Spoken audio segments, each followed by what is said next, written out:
Podtacular, the unofficial Halo Universe podcast, presents episode 708, Final Outpost Log, recorded live on November 14th, 2019.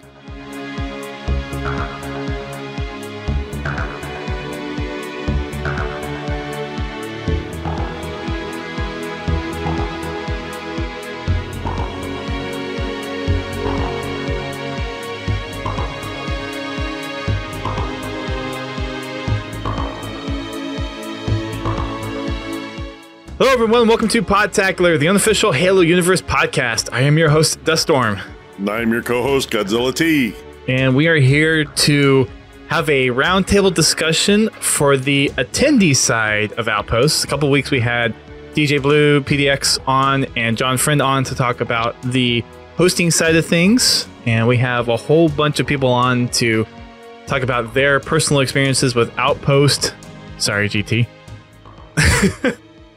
I'll just leave now. It's okay. We got other things to talk about. Bye. All right. First up, we've got Laird. Welcome. Hi. Okay. Man, a few words. Next up, we're doing an introduction. Okay. Small introduction. I'm Laird. That's me everywhere except on Twitter. Just add an S, a V, and an F. And I'm, I guess, part of Halo Collector. I guess I'm kind of the face, social media side of it. I don't know. Something to do with it. Yeah, pretty much. All right. Next up, we have returning also Halo Cannon. Welcome back. Hey, it's good to be back. Sorry I couldn't make the last one, but I'm glad to be on this one. It's all good. Taras held down the fort. So it was actually good to have him on the proper show, but it is good to have you back on as well. Always good to be here, man. Thank you. I don't know if this next person has been on the podcast before. Sovth, have you been on before? Yes. Okay, I thought you had. Can't believe you would forget about me.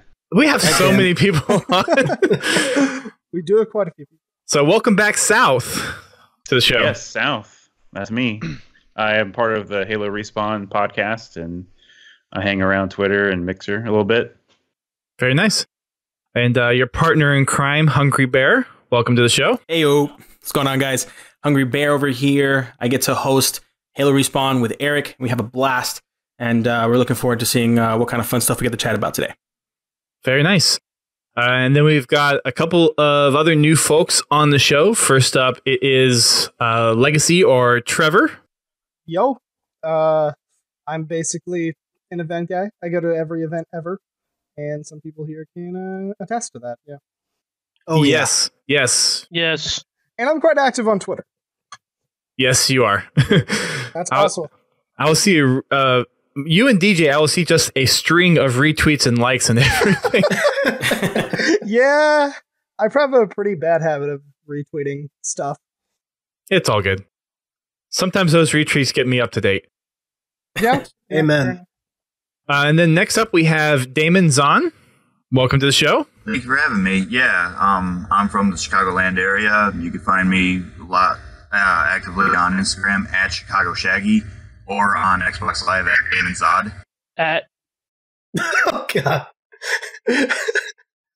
Yeah, every time you try to talk. Cool. Very nice.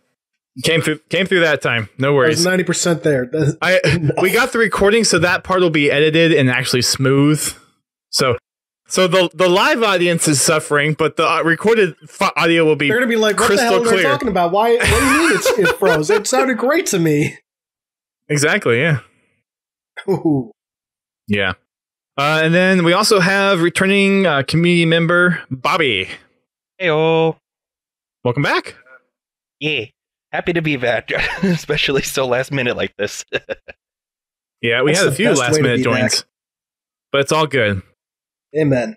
So in addition to talking about Outpost, we have a couple of news tidbits that we'll cover as well. We had some casting announcements for the Halo TV show, which have Sparked some debate. Yeah. To say the least. Yeah, and we got a announced date for Reach coming to MCC, so we'll get to both of those here in a minute before our main topic discussion. But first, literally just before this, I bought all my friends a copy of MCC to make sure that they can't have no excuse to not play. Very nice. Ian, you didn't buy me one, sad face. I said my where's friends. my copy? Oh, ouch. Burn. Oof. Okay. Mega oof. Well, before we do that, GT and I have a little bit of housekeeping to go over first. We have our streams from the week. So, GT, how did Fraggin' Friday go last week? Fraggin' Friday went well. We just went right into Halo 5 this week. We skipped the Halo Reach flight by popular demand. But all in all, we had great time. Got in, played some Super Fiesta, a little bit of customs. So, look Very forward nice. to doing it again tomorrow. Very nice. Yep, it's going to be more Halo 5 goodness. There is the Reach. I'll go ahead and jump into this. The Reach Insider got extended again, so it's actually been extended through this weekend. I didn't get to do it at all last week, so I'm actually looking forward to getting in and actually trying it with all the updates. Yeah, I've only gotten to play a game here and there this week. I Yeah. didn't even get to play this week. I got like the first weekend, and thank goodness it's been extended twice. So I can actually try and play at least one more time. Played it literally an hour before this. And mouse and keyboard is still not great. That's the one side of it for me. Have they fixed the whole issue with the mouse and keyboard settings influencing the controller settings? I don't know, because I never plugged in a controller at all. Okay. That I was needs to playing be with fixed. a controller tonight, and it didn't seem like the mouse and keyboard settings were affecting the mouse or affecting the controller. That's good to My hear. shot was a lot better than it was previously, where it seemed like the stickiness of the reticle was better. Good. That's good to hear. I can tell that it's gotten better, but it still just feels really kind of sluggish, especially with the aiming and everything. It just feels really, really slow, and you can tell there's latency and there's lag and stuff. Okay. Well, a lot of it is probably because you're connecting to a server that's halfway across the country from you. It's like I've only seen an East Coast and a West Coast server every time I've played. Really? I've never connected one in the central U.S., which is where I am. That's where I am as well, so that makes sense. I'm always connecting to either the West Coast or the East Coast. They probably only have certain data centers with the insider Right. servers. And that's why. I don't expect them to have it on the entire network. Network. Anyway, Network. network. Thick neck. So I was always expecting a little bit of lag. But all in all, like I said, the games I played tonight felt really good. Good to hear. I've pretty much given up on the whole keyboard and mouse thing for me. So I want to try to get better with it. I think going back to Halo CE on PC is probably where I should start. well, Because at least the aiming on that game isn't messed up. Yeah. I still play mouse and keyboard, but I'm not going to do I'm not going to be doing PvP mouse and keyboard. I don't have the reflexes or the coordination to do it I don't blame you. with mouse and keyboard. I've just been doing controllers too long. Your time's over, old man. Nice. Unfortunately, I can't say anything because he's actually younger than me. It also depends on what you're more comfortable with playing with anyways, because, like, for example, in Titanfall 2, I got that on PC, and with a controller, I was dominating the mouse and keyboard players. But, like, Really? Halo 5, I have on PC, I also have to play with a controller. I cannot mouse and keyboard Halo 5. Yeah. Well, Honestly, people keep saying that mouse and keyboard, it has the advantage. And yes, it does have advantages. But I've been playing in other games, I've been playing against mouse and keyboard players. And I have not once felt that I'm at a disadvantage. Not because of the input control. I've been playing a lot of... When it's been becoming a skill, yeah, I felt disadvantaged. But Yeah, when you suck, you suck. It doesn't really matter what you're really matter. Yeah. But no, I don't feel like I'm getting outplayed because I'm using a controller and they're using mouse and keyboard. And whenever you find somebody in PvP that's using a mouse and keyboard, you know who they are. Yeah. You can just watch their movements and know how they are because they move different than a controller player. They can zip around in a fraction of a second.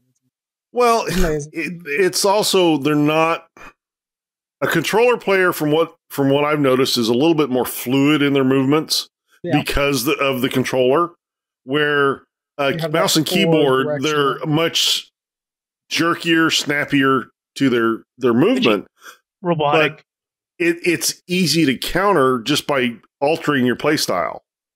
You just stay away from those type of situations. You have to set up your play.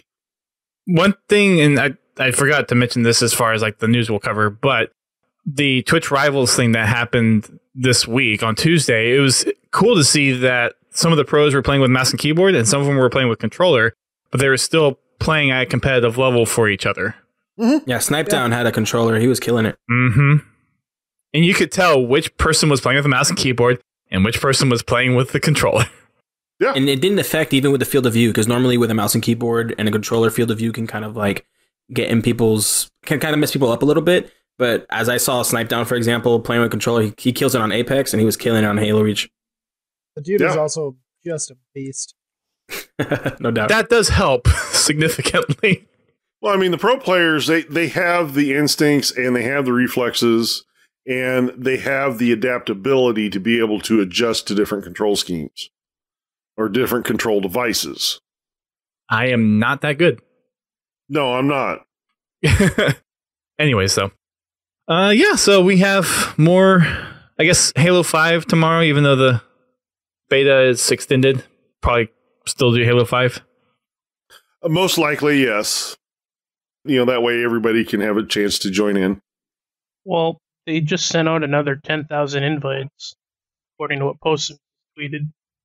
I wonder if I'll finally get my invite, because I couldn't actually join it because I didn't have a PC at the time. So that does make it quite difficult to play Halo Reach on PC if you don't have one. Yes, don't invite for me. Do you have PC checked up on your insider profile? Yeah. Okay. Very nice. All right. So I did more Halo World 2's achievements with Bobby. Fancy you being on the show tonight, Bobby. Yeah. And we got, I believe, I'm checking through my list and trying to count. 3 games with Serena. I think you completed that one. Yeah. So we got 6 achievements on Sunday. Because we went super late. Yeah, we've got You've Been Busy, which is, and I'm having to do this on my phone. You've Been Busy, which is winning 3 matches with Jerome. And the next one is Nothing Too Difficult Then, which is winning 3 matches as Serena. And then we got the Terminus Firefight. What was it? 5 waves without building any units? Correct. 5 waves without building any units. The one that gave us issue was the 15 waves without damage. Yeah, that was a pain. Then we've got the let's see. I got so what do 3 you other do on ones. that one? Just move your units to the back of the base and hide? And get you build lucky turrets. And hope that turrets, but you also hope that you don't have a direct air wave, which just immediately one shot immediately hits and then they die. Yeah. We did All or Nothing, which is playing all Blitz cards from your deck. Basically stack the deck and to get that to win. Or get that win. Duelist, which is winning a first Blitz match, which tells you how much I've actually played Halo Wars 2, which is very little. Survivor was the one, Bobby, where it was 5 waves without building any units. And then the last one that we got was Walled In, which is building a wall on every plot in Terminus Firefight. So we got 6 achievements in Halo Wars 2. And then playing off stream in a little bit, I managed to get the True King in MCC, which is earning 250 King of the Hill specific medals in MCC. Cool. And then I was close enough to with Big Team Super Fiesta being the featured playlist, I grinded that out a little bit today, and I got rank 157 in MCC. Cool. So I have 2.95 million to go to get to 158. Let the grind begin. So that was our streams for the week. You can catch Fraggin' Fridays at 8:30 on Fridays, hosted by GT, and then the achievement streams are Sundays at 10 p.m. Eastern. Still streaming with Bobby, and Laird might be popping in for a few of the other achievements for Halo Wars 2. But yeah, so come on over and watch the streams. On to the news for the week. Let's start off with the good news.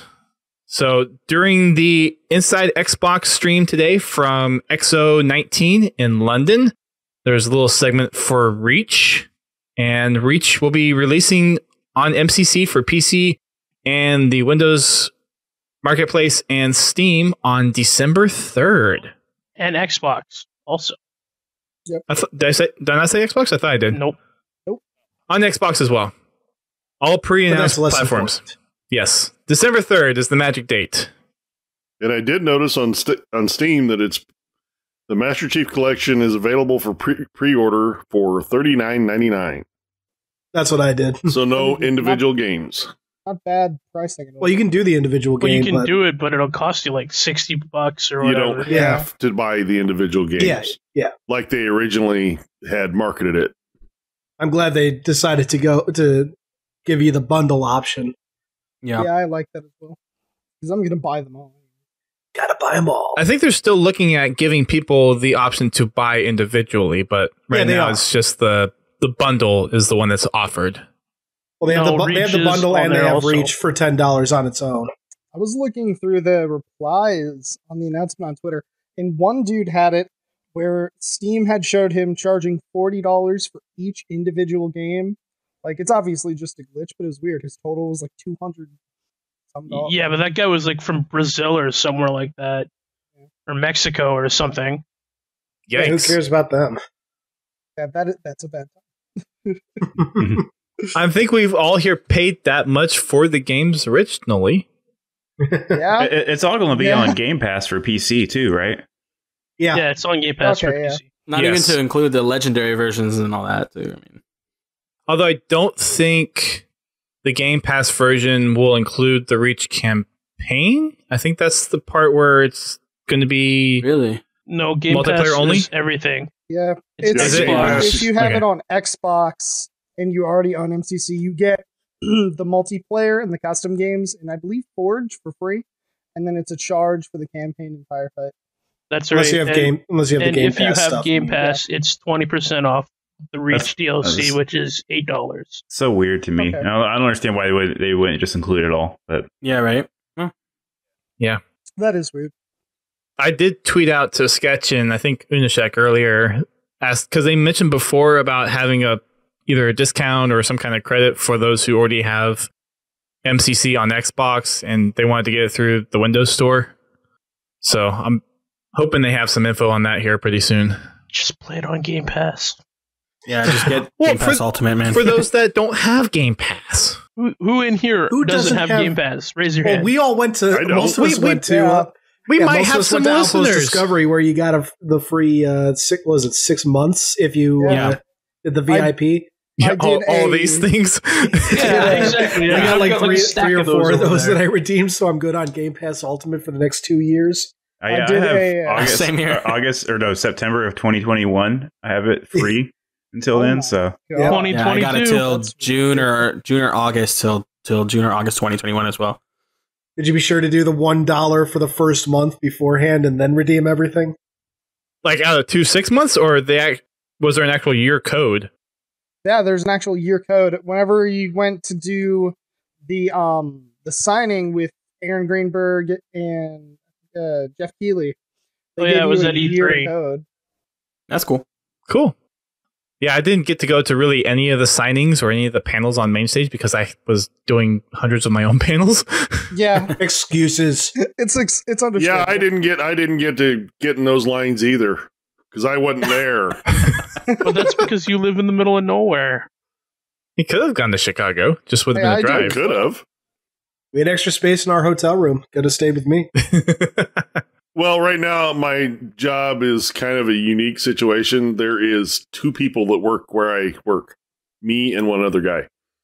So taking time off is a little hard to pull off right now. Yeah. So, Reach coming to PC and Xbox. That's going to be in basically 2.5 weeks. Yeah. So, quick question for everyone in here. Keyboard and mouse or controller? And we'll start with... Controller. I guess we'll start with Laird. We'll start with Laird. Start with Laird. Controller. All right. Trevor? If all the issues and stuff are resolved, mouse and keyboard. I'll probably just do mouse and keyboard anyways. Regardless. Okay. Hungry Bear? I'd have to go controller just because I'm a scrub with mouse and keyboard. I mean, Snipedown is a guy at PC games with controllers, so... Hey, man, there's hope for me yet. There you go. Yep. Sovth? I would go with the mouse and keyboard. Okay. Don? Definitely controller. Damon? I'm not that coordinated. Fair Or enough. any of us. Bobby? Honestly, I think I'll be swapping between the two for a while. Depends on how well I can narrow down the control schemes, to be honest. I am right there with you. I will probably do mouse and keyboard for campaign to try to get used to it, and I will probably stick with controller just to play competitively until my mouse and keyboard skills are back up to snuff to actually play at a competitive setting. Ian? I'm going to try and stick it out with mouse and keyboard. I used to be able to do it. I stopped PC gaming for a while, so I need to get back in the swing of things. And since I just upgraded all of my hardware, I really want to get used to it. So, Yeah, but remember that's your how I roommate am. said you were going to get a Scarlet. I mean, we're all probably going to buy Scarlets in here for the Halo-themed Xbox, right? Yep. That's the only way I will buy I gotta it. get the Scarlet, and then I gotta get the Xbox Scarlet or the Halo Scarlet because I do not use the exclusive consoles. Those are collector's items. Never get used. Ever. Easy there, Kevin. I have my Gears 5 one that I'm using as a Blu-ray. I used my Halo Reach My one. Halo 3 one served me well. I mean, I should hand Congratulations, in my my Halo Halo Reach one collector served me card well, but I will because I never don't even use it have again. any of the collector consoles. I have two My of the shame. 360s right now. I have the Halo 3 360. I have 2... They're busted Halo original Xboxes. I've got the Halo Reach one, which I used that as my main when I bought that one. I have the Halo 4 one, which is my main Xbox console here at my desk. And then I have my Halo 5 Xbox One, which is my main console here at my desk. I just trade mine in for the next console. That's what I do. I don't care with Yep. collectors. That's what I do. Scrub. My Scorpio will become a I had Scarlet. two functional after this. classic Xbox Halo Xboxes. I got a Halo 2 Xbox. I got the Halo 3 360, Halo Reach 360, Halo 4 360, Halo 5 X1. The Halo 2... You got some big pockets there, bud. Yeah, I've got the Halo 4 and the Halo Oh no, I'm 3. always living paycheck to paycheck because of that. He's rolling in that YouTube money. Yeah, he's got the YouTube cash. It helps. He walks very up to much someone helps. selling an Xbox and he says, "Hey man, So are you going to you sell your want to see my silver-plated- YouTube ID?" No, 343 just 100K gives it play all to button? him. That's how that works because he's a 343 show. I still need to order my play button. I never ordered that. melted down, buy a new Xbox? Get your money's worth. Sorry, PC parts, upgrades. I do need to upgrade this. Yeah. All right. And kind of on the related note, we had the Twitch Rivals that happened this Tuesday. And for those who don't know what Twitch Rivals is, it's a little, I guess, program, so to speak, that's hosted kind of by Twitch staff. And they get Twitch streamers who regularly stream on a specific game or something to basically have a little mini tournament. So there were 4 teams that competed, and I know I watched the freaking event. I forgot who won. Was it Team Snipedown that won? No, I don't think so. I Or is can it- check real fast. I have forgotten, and it was only 2 days ago. But like I said earlier, it was cool to see that controller players were playing on the same caliber as mouse and keyboard players. Yeah, I feel bad for forgetting. I shouldn't have forgotten who who freaking won? But did anyone else in here have a chance to watch that or not? I did not, but I wanted to. So why didn't you? I've been binge watching the Fate series. Okay, that's fair enough. Yep. I need to do that at some point. Start with Unlimited Blade Works. That's my recommendation. I've been trying to get through the original. I want, if I'm going to watch them all, I'm going to watch them all. But we're getting way off topic. That's now. true. Yeah. Let's get back to Halo. All right, thank you, noobcombo.com, for having the results. I was surprised at how much money there was in this too. It was $50,000. Yeah, up for grabs. That's the same price pool as the Atlanta event tomorrow. Wow, it's really that low. I forgot about that. That's right. Yeah. Looks like Team Fear Itself, Snakebite, World 2, and Gigs were the ones that won and took home $16,000. I mean, it's Snakebite, World 2, and Fear Itself. Those three right there. Yeah, they're ridiculous. That's a powerhouse. Yep. Very nice. And should we talk about the other news? Oh. As respectfully as we can. That all depends on how much of the actual subject for tonight you want to talk about. we will try to keep this conversation brief, but I'll say this: I've struggled all week with whether or not I was going to make a video about this, and I ultimately just decided no, it's not worth talking about. Not right now. Hidden Experience, I got you covered. Yes, that was that was the big thing. It's like, okay, Luke's already talked about it. Let him go first. Yes, let him basically be the target. Let him be the guinea pig. That's right. Right. And then we never heard from him again.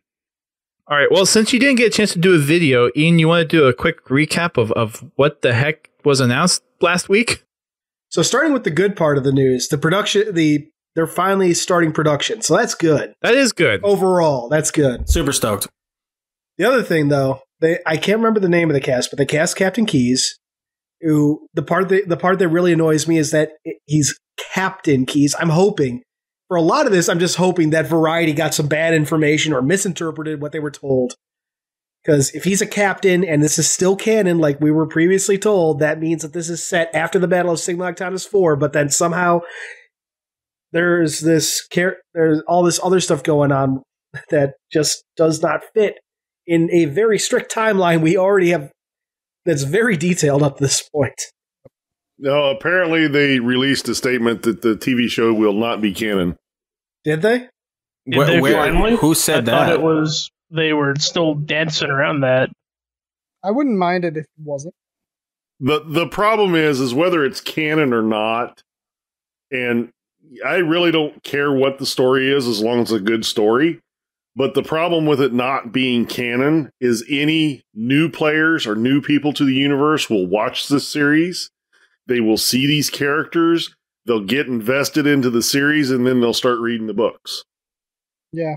Or they'll start digging into the history of Halo, and it's going to contradict everything that they find out by digging into the books. Yeah. That was would where just the come out problem and is. say it was alternate canon, like, the MCU and the comics are, separate, then it would be no big deal.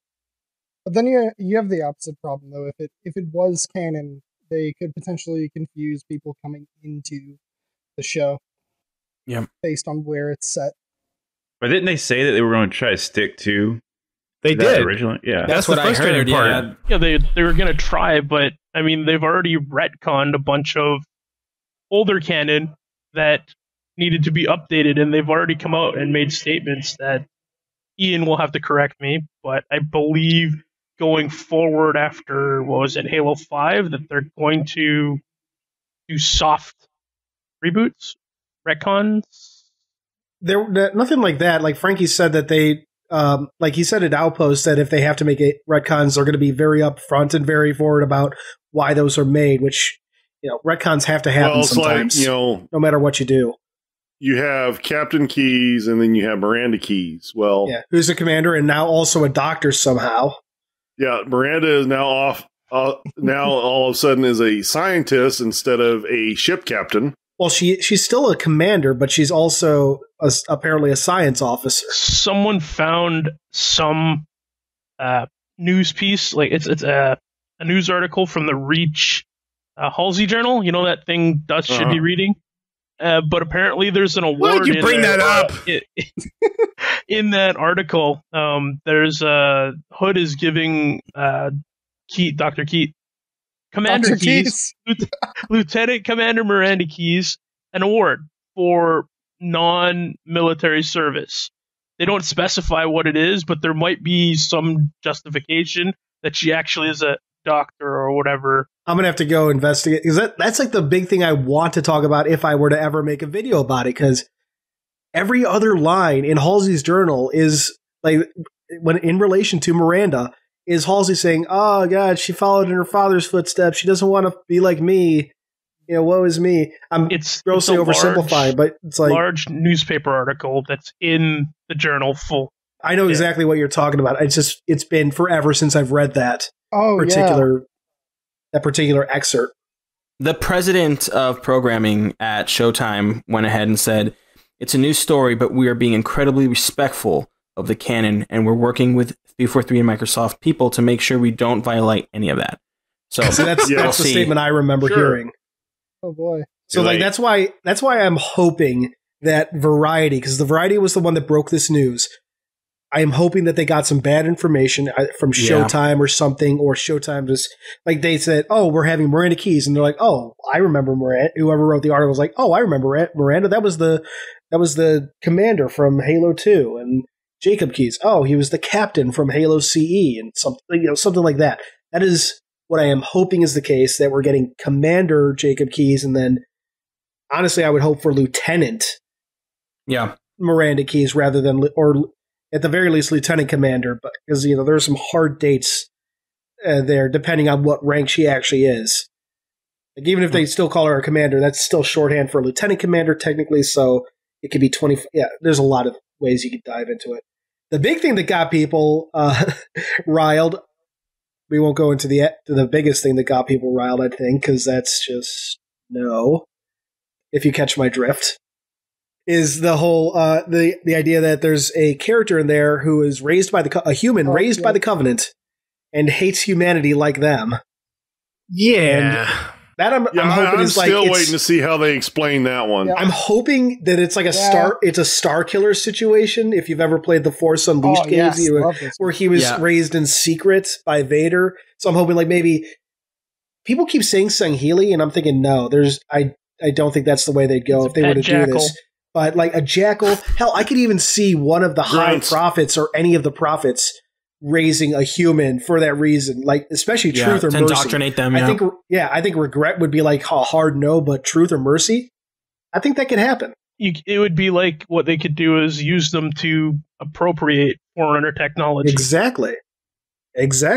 So it could work, assuming that Variety got some bad information. Mercy is the philologist, right? Yes. Yeah, of the three, I would say it'd be him. Because Truth and Regret didn't exactly react well in the books. Like, I feel like Regret was the last true believer among them, and then Truth and Mercy were very much... They were much more loose with Covenant doctrine. Well, the way I got it out of the books is Mercy was... he was ready to just go with what the Oracle said. Yeah. It was Regret and Truth that decided that the human race should be annihilated. Mostly Truth, but... Yeah, sorry. I should clarify. I just mean, like, by the time they became high prophets, and especially as the war went on, Regret still seemed very zealous to the Covenant religion, whereas Mercy and Truth, it felt like they were a little more willing to bend the rules when it came to the Covenant doctrine. Well, right. Truth was willing to bend the rules to benefit him. Yes. Mm-hmm. Put on this outside facade. Kind of hard to get a read on.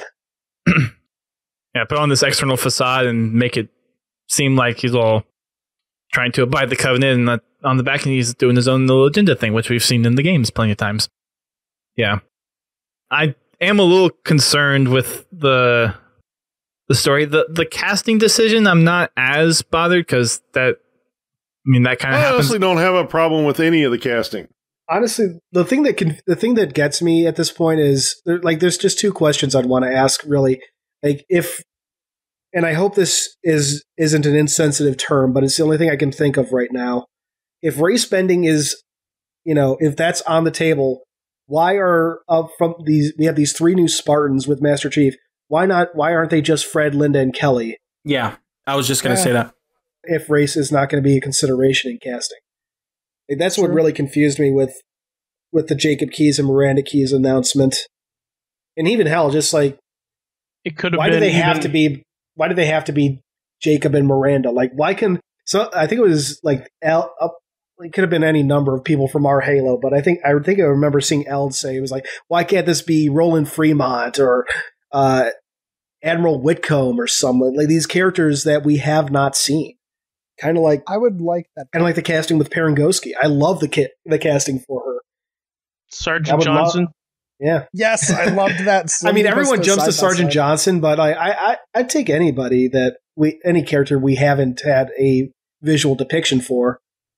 I will just say, for me, like what really gets me about it is like how strict 343 has been towards canon in general, and I feel like with something like this of a show, getting it right, because we know it hasn't always been right as far as shows are concerned, but getting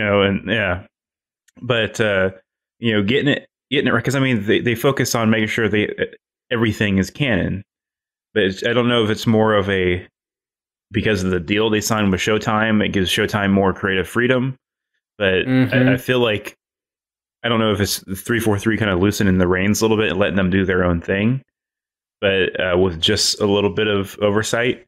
I don't really know, but that's what it feels like, is that they've kind of loosened up a little bit to get it done, because we've been promised this for so long.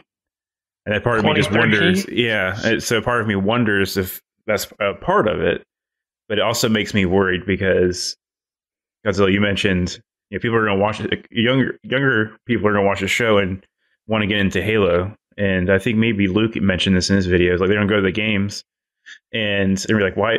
Why are these people different? What's going on here? Yeah. Why is the story different?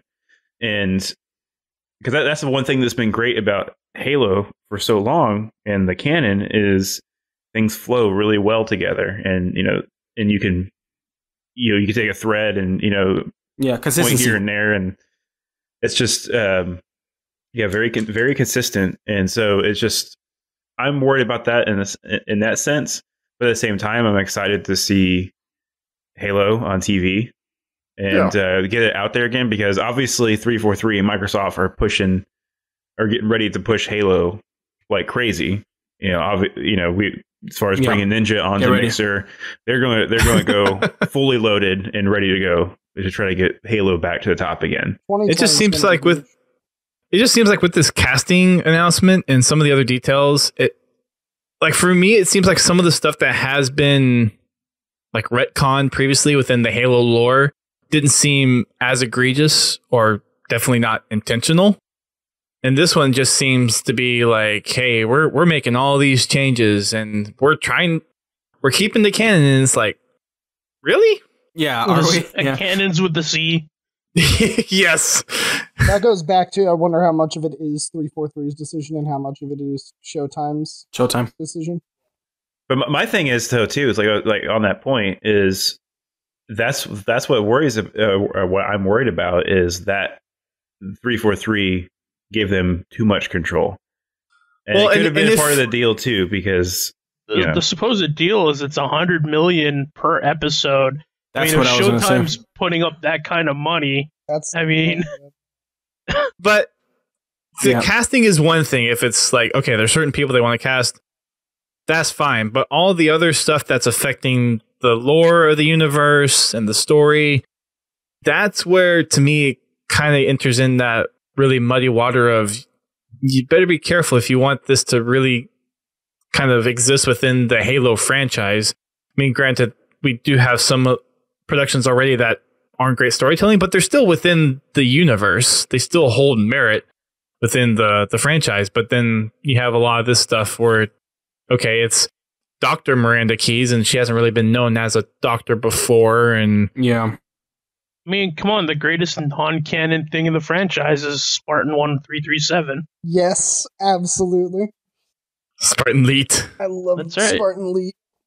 I love my shonen. What about another idea here is I know that some people are having some rumors and conversation that since they have a really good actor being able to play Master Chief, if we're going to see Master Chief unmasked or not. And I know that a lot of people have been wondering if that's something that could happen. I personally hope it doesn't.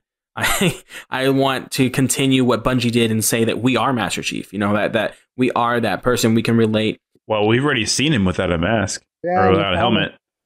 Well, we've seen even his if eyes. we Just the have eyes. just the direction You that saw we his start, eyes. You didn't see his whole face. just the direction that we've gone since 343 took over. That's not like, unless Halo Infinite goes back down Bungie's path, and even Bungie wasn't all that whether they admitted it or not. By Halo 3, they were trying to give him a character, just so you could have an emotional honestly, I reunion. like the way that Master Chief's been represented in the last few games. Don't get me wrong, I like what Bungie did. In the original Halo, you filled the armor. You were Master Chief, but they gave him just enough dialogue to make him feel real. And they're with Halo 4, with Halo 2 and Halo 3, they brought a little bit more in. But in Halo 4, they really tried to, give Master Chief a personality, separate from the player. They gave him humanity. Yeah. And, I some love people that. didn't like that. I actually enjoyed it. I enjoyed it. I liked seeing his character become a bit more fragile. Didn't have a Well, problem. a bit more human. a little bit more human, able to relate more to him and what he's going through. When it comes to PTSD, I know a lot of people struggle with that. I know people personally who struggle with that. And so it's good to be able to experience a little bit of what's going on in his head and what he's thinking, because it allows you to make it a little bit more realistic and to relate just even a little bit more with Chief and with John and see where he's coming from. I did like kind of how you guys were talking about where you were supposed to kind of identify with Chief. I understand where that kind of came out, but with how the franchise has developed, Chief, I think, really is starting to be defined as his own character. Mm-hmm. And now you're just experiencing the story through his eyes. You're not really the Chief anymore. Chief's not you. John is John. Yeah. John. Yeah. Honestly, my experience through all 5 Halo games hasn't changed. I still feel like the same player in Halo 5 as I did in Halo CE. I still feel the same when I play the game. When I play the campaign, when I see the story, even though the story's horrible in Halo 5. Amen. I still feel the same. I still feel the connection with Chief. Not so much with Locke because new character. Yes. Yeah. Eric loves Locke. Can you look at those headphones, man? That was great. Yeah, I think there's something about how the story has evolved and has evolved from game to game where it's been a little enough change and Chief has gotten a little bit more and more independent identity where it does seem to kind of naturally flow through playing the campaign. But if you were to play Halo CE and then jump to Halo 4, Halo 5. 4. Yeah, I said 4 or 5. Halo 5 not so much because you only have the 2 missions. Well, yeah. But Halo 4, yeah, I can see where it could be kind of jolting. But I don't really see too many people doing that. So are we okay with Chief being unmasked? I think I'm okay Personally, with it. I'm okay with it. I've been waiting for it, so. Honestly, I could go either way. Keeping him anonymous it still has that mystery, which is intriguing. So it's personal preference when it comes to that. I think the fact that they did hire the actor they hired does indicate that they probably will unmask Chief, because I can't see them spending that kind of money to keep his face behind a helmet. Well, look at The Mandalorian. I mean, no spoilers or anything, but that's another one. A great actor, and then his face is hidden. You know, as far as we know, so far all the time. I'm not saying it doesn't ever happen. What I think they could do, I wouldn't mind this, is if they have Chief in this show, and then in Infinite they use the same actor to do the motion capture and whatever, and use his likeness in the game as Chief if they do reveal him. That's literally what I was just gonna say. They have the motion capture actor for Halo 4 and 5. But could be the face. It's like in Forward Unto Dawn, the person that actually played Chief in that, Colossus from X-Men. You never saw his face. Yeah. Oh man. And he was hired. Yeah, I can't think of the actor's name, but he was hired purely for the physicality in that case. Whereas I get the sense with Pablo, he's a bit more of a Daniel face. Cudmore. Thank you. He physically fits the role, but is that why he was hired? Is the question? Yeah. My only thing is, I just don't want there to ever be a situation where the Master Chief is standing around with his helmet on, and then everyone else, every other Spartan around it has their helmet has them off. It's one of the biggest sins that has happened in the comics, in the Fall of Reach animated series, happened at the end of Halo 4. I could just see it now. He's at the mess hall, and everyone's eating soup, and he's just sitting there by himself. He's sitting there looking at a bowl of soup, like, how do I do this? Well, I mean, they did it. They did it at the end of Forward Unto Dawn, which I found really odd. Yes, that's exactly right. It's jarring. It's like, why are these other Spartans? You have Fred, Kelly, and Linda all take their helmets off. For one, why the hell are they taking their helmets off? Yeah. Because you need that dramatic, it's classified. You know, how young are you? Just imagine the mess hall scene with the subtext saying, I don't like it. I don't like it. Negative infinity. I don't like it. Yeah, so that happened. We'll see what developments come out of that, but production is in motion, which is good. I guess that means we might see something next year, probably more closer to 2021. We'll see. I mean, if we don't see something Comic-Con or E3, bro. Teaser. Yeah, a teaser somewhere. I could see them attaching it on to the beginning or the end of like the Infinite demo at E3 or something. Like, hey, totally. The Showtime Halo TV series is coming out. The Showtime down. The Showtime demo. Oh my god. Are they in pre-production or production? Production. They're in production now. They've been in pre-production, but now that they have their main cast together, gotcha. Okay, they're entering production. Yeah. Let's see a couple other news things before we move on over to our main topic of discussion. Halo 5 playlist updates. We've got Halo CE Anniversary Throwback in rotation now, and we've also we've also got Warzone Assault up for this week. I'll have to work on that so I can use my XP boosts. Same. We've got 2 this week in Halo type of things. First off, 5 days ago, it was Halo 2's 15th birthday. Woohoo! Happy birthday, Halo 2. And then 6 days ago, on this day in 2557, the Prophet Truth arrived at Earth with the Dreadnought. Apparently with the largest fleet, Covenant fleet ever. 750. Remember that, Ian. And then they retconned it.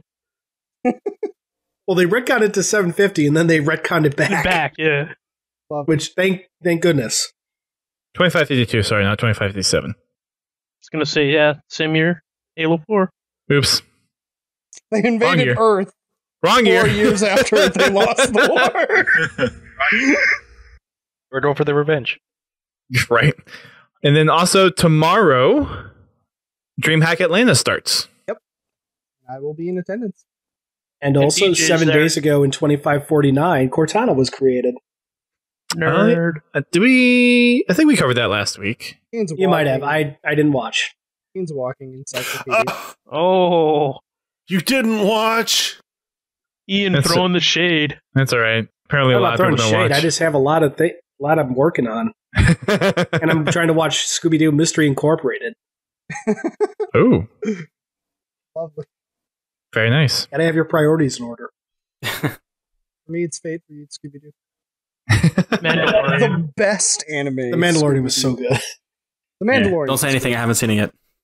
It's No just spoilers. good. Catch up. The That's all next I'll say. episode's tonight. Is it? Yep. Yeah. Yeah, 12, right? I was 12 o'clock, surprised how soon it was. Hey, come on, hurry up! I got Mandalorian to watch. First episode. All That's right. actually really good to hear. I got something to watch when I get home tomorrow. yeah. And the new Star Wars game, too. That comes Oh, out yes. tonight, right? Yes, I need to buy that on Steam. Oh, There's yes. only one game you need to buy on Steam, boy. I need to buy that as well. Halo. Halo is the only thing you need. So much Halo is money. love. Halo is life. Halo is Shrek. We're going to go ahead and move on to our main topic of discussion. So we have all these people on to talk about our responses to Outpost and what we saw and what we would like to see if it were to come around again. It was pretty good. Good discussion. Let's go. So much for We'd the like it to podcast happen then. next year. End of show. There you go. Good discussion, guys. I loved it. Oh, jeez. All right. So 7.8 out of 10. Not or too much Halo. too much Halo. You went to a Halo Look, if I go- Outpost. I think there's Yeah, if nothing but I- Halo. Needs more body pillow. Yeah, 7.8 out of 10. Not enough Needs body more. pillow. Oh, Oh my jeez. Look, we're going to go ahead and start this off by going around. We'll go by each person, say which events or which locations you went to, if you went to more than one, like some people did. And then what your overall impression was, what your favorite thing about Outpost was, and what your least favorite thing was. And we will let's start with Trevor. All right. I went to 4 out of the 5. The only one Weirdo. The only one I missed was Philly, I believe. Let's see. See, my favorite one, it's probably Chicago. Honestly, that one was Really? really cool. I enjoyed that one quite a bit. Seeing Ian and everybody, You're welcome. and yeah, there was a lot of people there too. Like a lot of neat people. Having Max Hoberman was really awesome. A lot of big And names. Marcus Leto. As Oh, yeah, that was cool. far as like my favorite thing that was there, Midaba. hands down, the laser tag was my absolute favorite, just because of like all the tech that they did with that, with the gun and everything. That was really Oh, yeah. cool. Having all of the sound effects and everything, and the respawn, and the shield regen, and that was cool. But That blew me away. that was so awesome. That was amazing, especially during our first game when they switched to snipers and he got the of the sniper rifle. That was my so God. cool. It was so cool. Supposedly, that was the only time that they really changed the game modes, was Yeah. that first time in Chicago. Orlando. As far as I know, yes. I played it quite a bit, at least once or twice at each event. And yeah, as far as I could tell, they never really switched the game modes around. Yeah. Though as far as my least favorite thing is concerned, probably the Pelican. Probably my least favorite, just because if you failed, you failed. Like you failed the whole thing. Like if you failed a part. So if you were waiting in line for like 2 hours and you failed in like the first minute and a half, you just basically wasted like 2 hours in line. At least from my point of view. That was Well, that first round, if you failed, it didn't affect you. It was those last Really? two that. Yeah. they might have. I don't know if they changed it or anything. Because when we did it on the first round, like we failed because somebody did. It was one person. One person didn't push the right button. I was livid. Like one person didn't. I'll push say to the be button. fair, We just some of the failed. instructions weren't all that clear at times. No.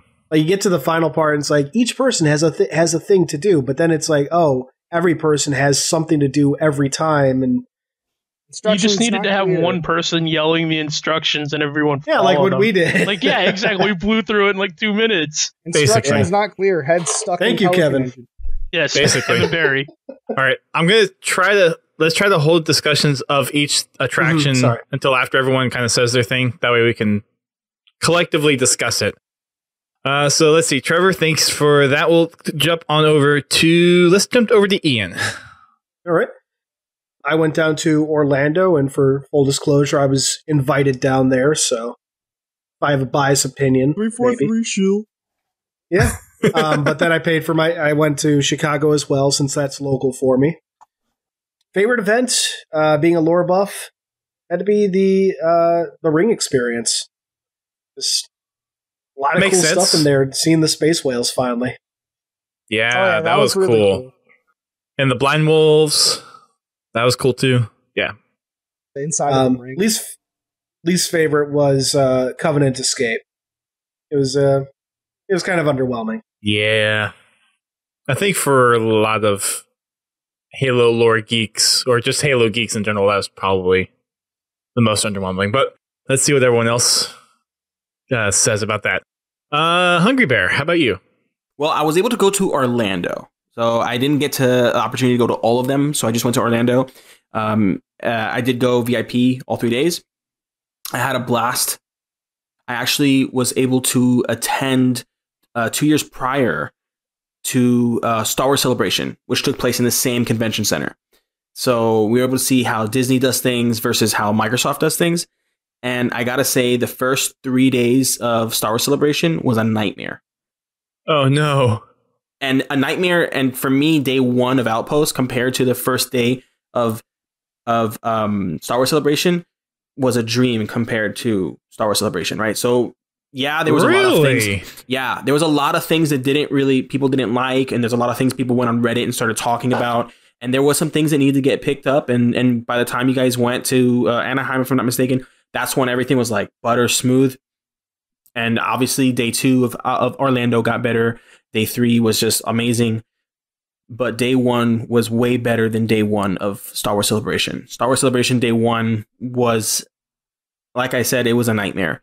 Lines didn't make any sense.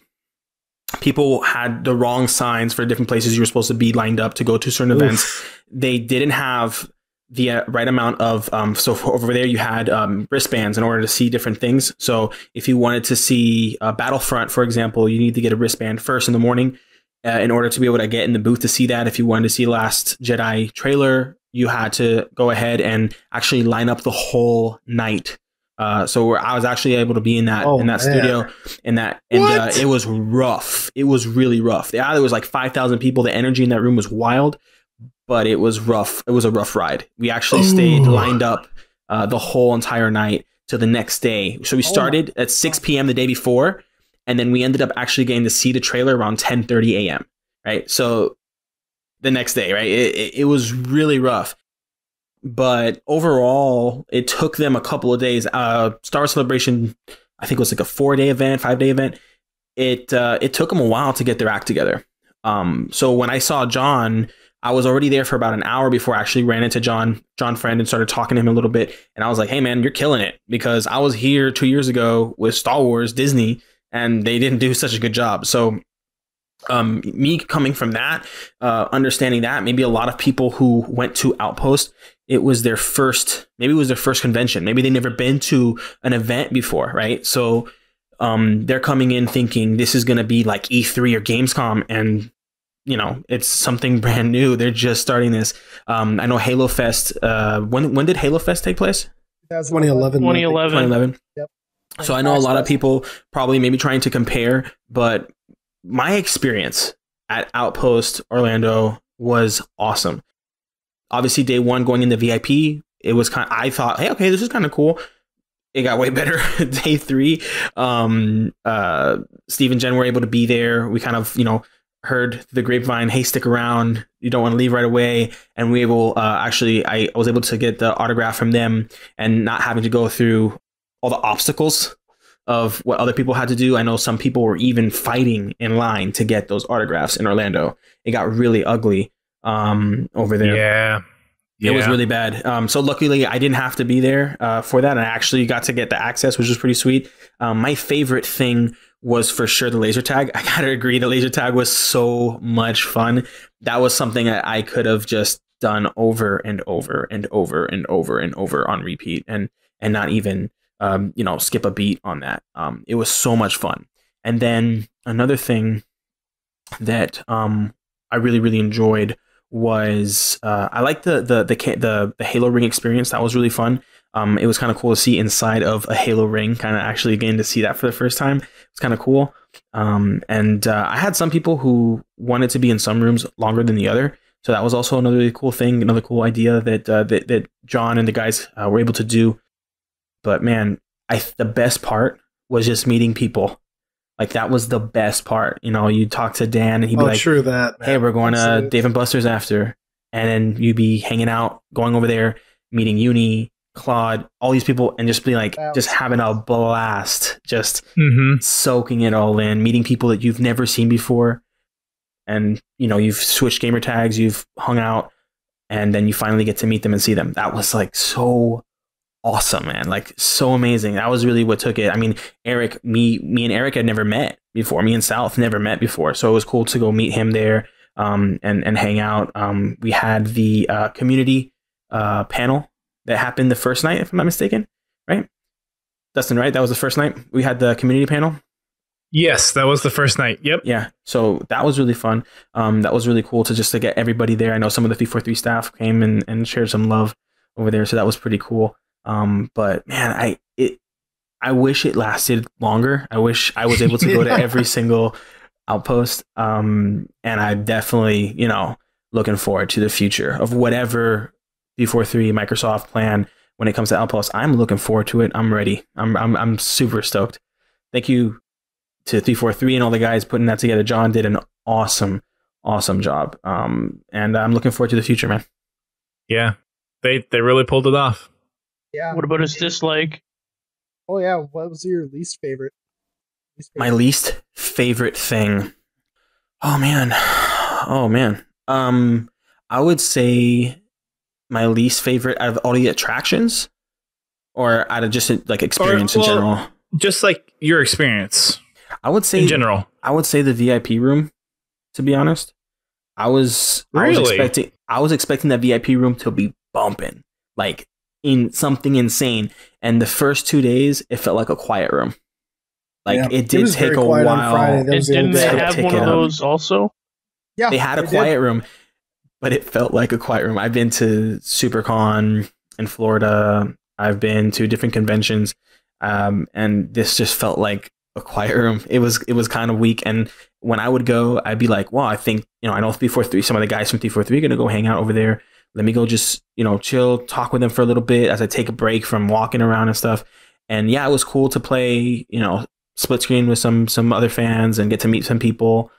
But that was like the only thing I could take out of the VIP, other than, of course, getting the signature from Steve and Jen. But just meeting up with the people once in a while. But to be honest, I expected that VIP room to be like outstanding, way more active, Considering the money you dropped. Exactly. And I know that other VIPs got better and better. I know that the third day that VIP was a little bit more better. They started giving out those the soda. Can you guys remind me here those mugs to get the soda refills? Oh yeah, those were awesome. They do those at a few cons and stuff like that. So I mean, it took the second or third day to finally get one of those. So it was like, hey man, Orlando I already bought it. Yeah, Orlando was definitely the learning outpost. Yeah, that was definitely the roughest one. And I got to say, add on to that is, hey, I didn't get to go to the other ones, right? I didn't get to go over where you're at in Houston. I didn't get to go check out what was going on in Cali. I didn't get to go check out all those places. And I know and I saw they were better. Like, they got better and better and better. That was just my experience. But a laser tag, man, give me that all day, dude. They need to make a place where we could do that all the time. That was amazing. Right? Yeah. Let's jump over to Bobby. All right. Well, I went to just the Philadelphia one. And for most favorite, that one pretty much was laser tag, but VR was very close behind it for me. Least favorite though, hard to decide, but it was probably between the Covey Escape and the Boomtoe, honestly. Yeah, I could see that. I think the VR line was more full at the later events than the Pelican. Or not the Pelican, the laser tag. Oh yeah, 3 hours in Chicago. Yeah, it was pretty crazy. They were doing it, and obviously Dusty knows this. They were doing it towards like the end, towards the last couple events, during like community playdates and stuff. They were bringing people from the VR line up on stage to play with Sketch and everybody because like there were so many people. Yes, in the lines and everything, and they were constantly like calling out to the on panels and stuff, calling out to the VR line. Yeah, that was always great. It was always right next to the main stage too. It was funny. Don or Damon, how about you? Honestly, well, I went only to the Chicago one, but I gotta say my favorite part of the entire thing was honestly, and I'm kind of at a difference of opinion here, had to be the Pelican training simulation. Like that was my favorite part because I can understand that. It was pretty good. Yeah, because like I love team-based exercises, and they actually gave me the opportunity to try to run the simulation by myself. Well, you were that guy? Yeah, I was. Yes. The guy that almost did it. Right on. No, I did do it. Oh, you did do it? Yeah, I went back. It was like the very end of day 3, and they were just getting ready to close, and they were just like, "You want to try it again?" And I was like, "Yeah." And sure enough, I actually cut my hand in the process doing it. Oh no! It's a battle scar, man. Yeah, I didn't even know about it until I walked out. I was like, "Oh crap!" So I managed it. They gave me the tags for it, and we actually wrote it down as proof.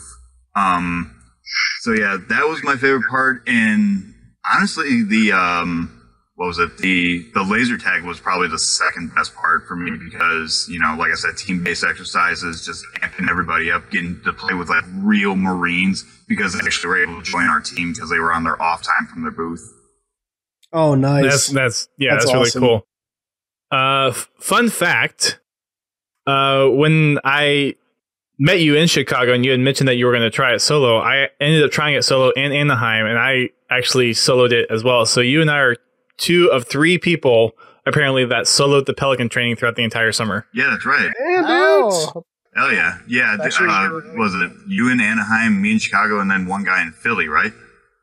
I think so. I think that, yeah. One guy said, Stefan? Yeah, I just call him Captain Badass because that's what everybody was calling him. Oh, dude, if you wanted a Johnson, he would be perfect. He would be like as a Johnson that role. Like, yes, like somebody actually posted a video of him doing his little spiel like before the simulation starts on YouTube, and I showed it to my coworker, and he was like, "Dude, he is a Sergeant Johnson, true and true." I've got a few of those recordings I need to go through. Yeah, it was hilarious, but yeah, for my least favorite part of the con, it was actually a two-way tie. One was the Covenant Escape because it's pretty brain dead. Like, it's super easy. You get through it in 5 minutes. So, and the other thing was the show floor, like the vendors. There wasn't that many. Like, I know we got a big costume store in Chicago called Chicago Costume. That was like the biggest vendor we had, and everything else is like little tiny figure standings that wasn't even really that Halo related, or maybe, you know, just something else here, maybe a little like lounge area or like a car dealership advertisement booth, but that was pretty much it, and so I was kind of disappointed with that. Yeah, that's something that I didn't really think about, but now that you mentioned it, the market area was kind of underwhelming. Yeah, like there wasn't that much to really see. Like if you go to like literally any other Comic-Con, you could see almost everything that they had and more. But I'm not denying the fact that it was still okay. Like there was still stuff to buy. It just felt like there could have been more. Yeah, certainly. Sovth. Oh, me. Yeah. I only got to go to one day, and that was Orlando. Hung out with Ian a bunch. Yeah, we got to go on 2 rides. 2 attractions. Yeah, like that. So I can only compare 2 things. So my favorite was the ring experience. My least favorite was the Covenant Escape. Those are the 2 things you did? That was all I was able to do all day. You missed out on the laser tag, bro. Yeah, the laser tag was Laser tag Yeah. was. Well, we didn't amazing. expect to be standing in line for like 2 hours at each attraction. That's true. So I was under limited time, and as Hungry mentioned, we finally got to meet in person. So it was one of my favorite things from Outpost is that we started doing podcasts after it. So that kind of influenced us on doing that. And I'd say what I really loved though was, as far as outside of the attractions or whatever, is like when you're walking around, you're seeing Halo lore everywhere, chunks of it everywhere you look. And I liked that they tried to make it as if you were stepping into something that exists in the universe. I thought that was really cool. And I think that in the fact that the people who were working, as far as the actors, they stayed in character. And I still, Ian, remember the guy who was challenging you the whole time while we stood in that line? That was fun. That was fun because it's like I got to see how much Ian really knows. There was a guy sitting there checking Halopedia. Halo Canon. Okay. Halopedia, yeah. Like checking Halopedia and then asking me questions. Yeah. Dang. He grilling you. But yeah, I thought it was fun. I enjoyed it. I wish I could have done more and hang out more. So I know the first one was the most rough one from what it seems like. It seems like everything got a lot better as it went on. But I still thought it was great. I loved it. Cool. Ian. I think Ian's I already went. gone. Oh, Laird has. Laird is the last one. I haven't gone yet. I'll answer for Laird. Laird is the last one. Okay. Worst for last. I guess favorite would have been our panel, our friends, and of the actual event, VR. I mean, I just like playing with Hidden Xperia. He had a plan. We went in there and destroyed the other team. He would overcharge, and then I would finish off, and then we'd switch. I would overcharge my plasma pistol, and he would kill him off. So we just wrecked the other team. It was great. There's video of it on one of his YouTube videos on the event. The least thing that I didn't like, I guess it would have been from my perspective, the merch that was already covered. It was severely underwhelming. I would say so. That's the nice word that I can use for it. Yeah. And some crazy guy in a reverend costume. Yeah, that guy was weird. Wait, what? Did you never saw my lore preacher? That is right. No. Amazing. So I actually ordered a proper. You as that? Yeah. Yes. Okay. Sorry. Me. Sorry. He's talking about me. Yeah. Okay. Gotcha. Yeah. I went to Chicago. Sorry. Yeah. I guess that's probably it. My experience from, as I have been to many large conventions, including the big one in San Diego many, many years, including Dragging Dust. So I had expectations in check. I knew there were going to be lines. I knew I wasn't going to get to see everything, even if I had some kind of special pass, et cetera, et cetera. I had to have a plan. So people's expectations of events, in my view, was that a lot of people had not been to a convention before. This was their first convention experience, and they weren't really ready. And that, I guess, should have been conveyed, I guess is the word, to them by the event coordinators. Like, as an example, they offered free autographs. They should say star ... whatever. You're not guaranteed an autograph. You can line up, but time constraints. Like, everyone thought they were getting an autograph, and I know that was a huge complaint at all the events, even though it got very well. It was by Chicago. It was a lot better. Yeah, it was a lot better. Like, I lined up 2 days in a row to get some stuff signed for Steve and Jen, and I know they had their cap of 75, but then the overflow line was like 280, 300 people, and they still got through all that overflow line. I mean, eventually they had to cut it off, but I mean, they got through a lot of people. A lot of people don't know that they actually got through the overflow line, where in Orlando, they capped it at 80 or whatever it 60 was. or 80. Yeah. And you saw the screaming lady screaming at John in that video on Reddit, and that was bad. But the thing is, they managed to do 3 times the amount of volume in Chicago that they did not process, and that was each session. So, if if Outpost had 10,000 people, they managed to get 15 or 20% of the the population through to see Steve and Jen in those 2 sessions. The 2-hour signing sessions. If they did 300 or 400 people each session, so I say good job. I was not dissatisfied with the money I spent to go to the event. Very good. For me, the favorite thing was laser tag. I think that was probably the thing I look forward to most, going to each event and then kind of hanging out a little bit afterwards on Friday night to play with the 343 folks for a few games. Make sure they pay you. That was awesome. Next year. Make sure you get paid next year. So they did. I was able to go to all locations because they actually did pay for VIP tickets and hotel. So I am thankful that they did that, because I wouldn't have been able to go to all of them if they hadn't done at least that. And that was due in part that I was all of the community content production except for 2 panels. Thanks for taking one of them, Toa Freak. Thank you for recording it. Certainly. Funny thing, I don't remember if you remember me reaching out to you about doing a lore panel, but that was one of the things I was going to try to do, but then you took it. So that was at least one thing off of my plate that I didn't have to worry about. So that was nice. There were supposed to be more of them, but one didn't get registered and the other one got canceled. So I know a lot of people who actually tried to register and their registration form was just broken to begin with.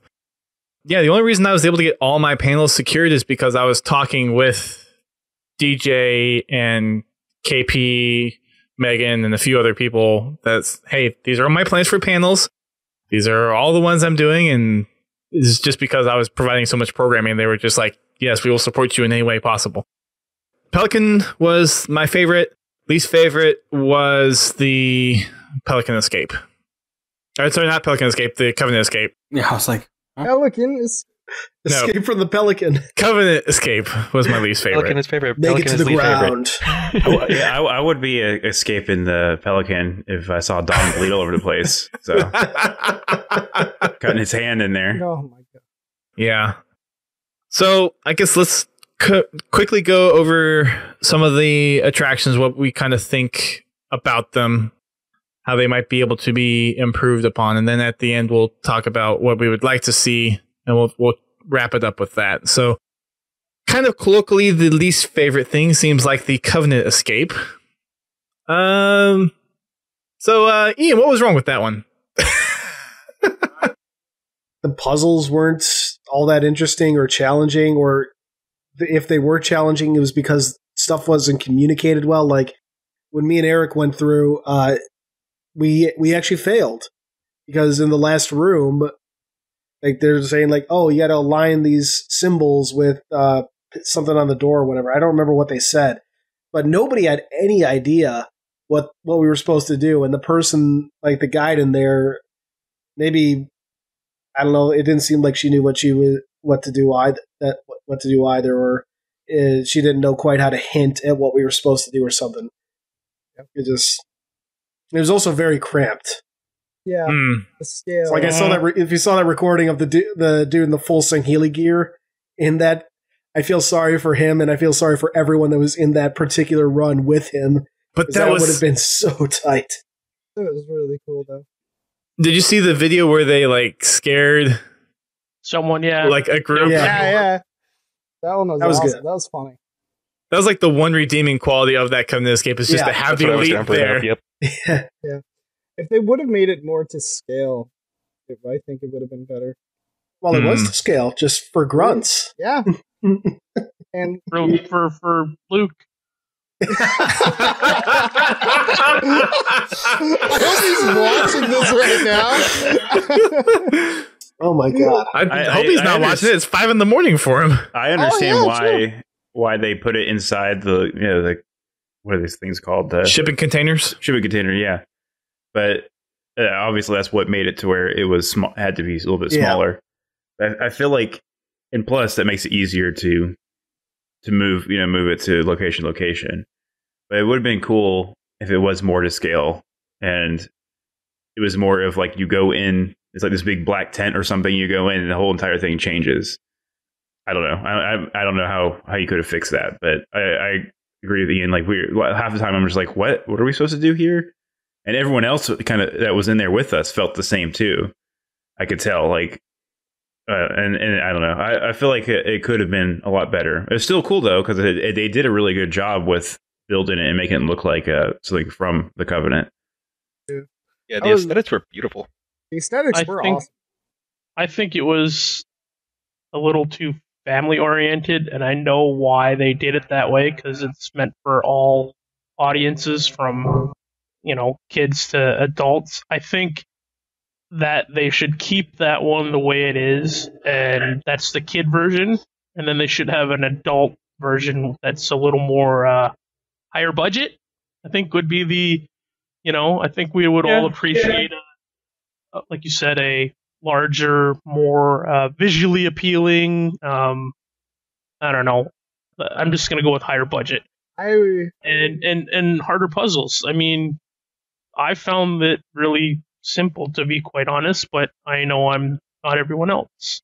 So to take a small tangent on that, do you guys perceive that a lot of the attendees were most likely Halo fans than non-Halo fans? Most likely. Yeah.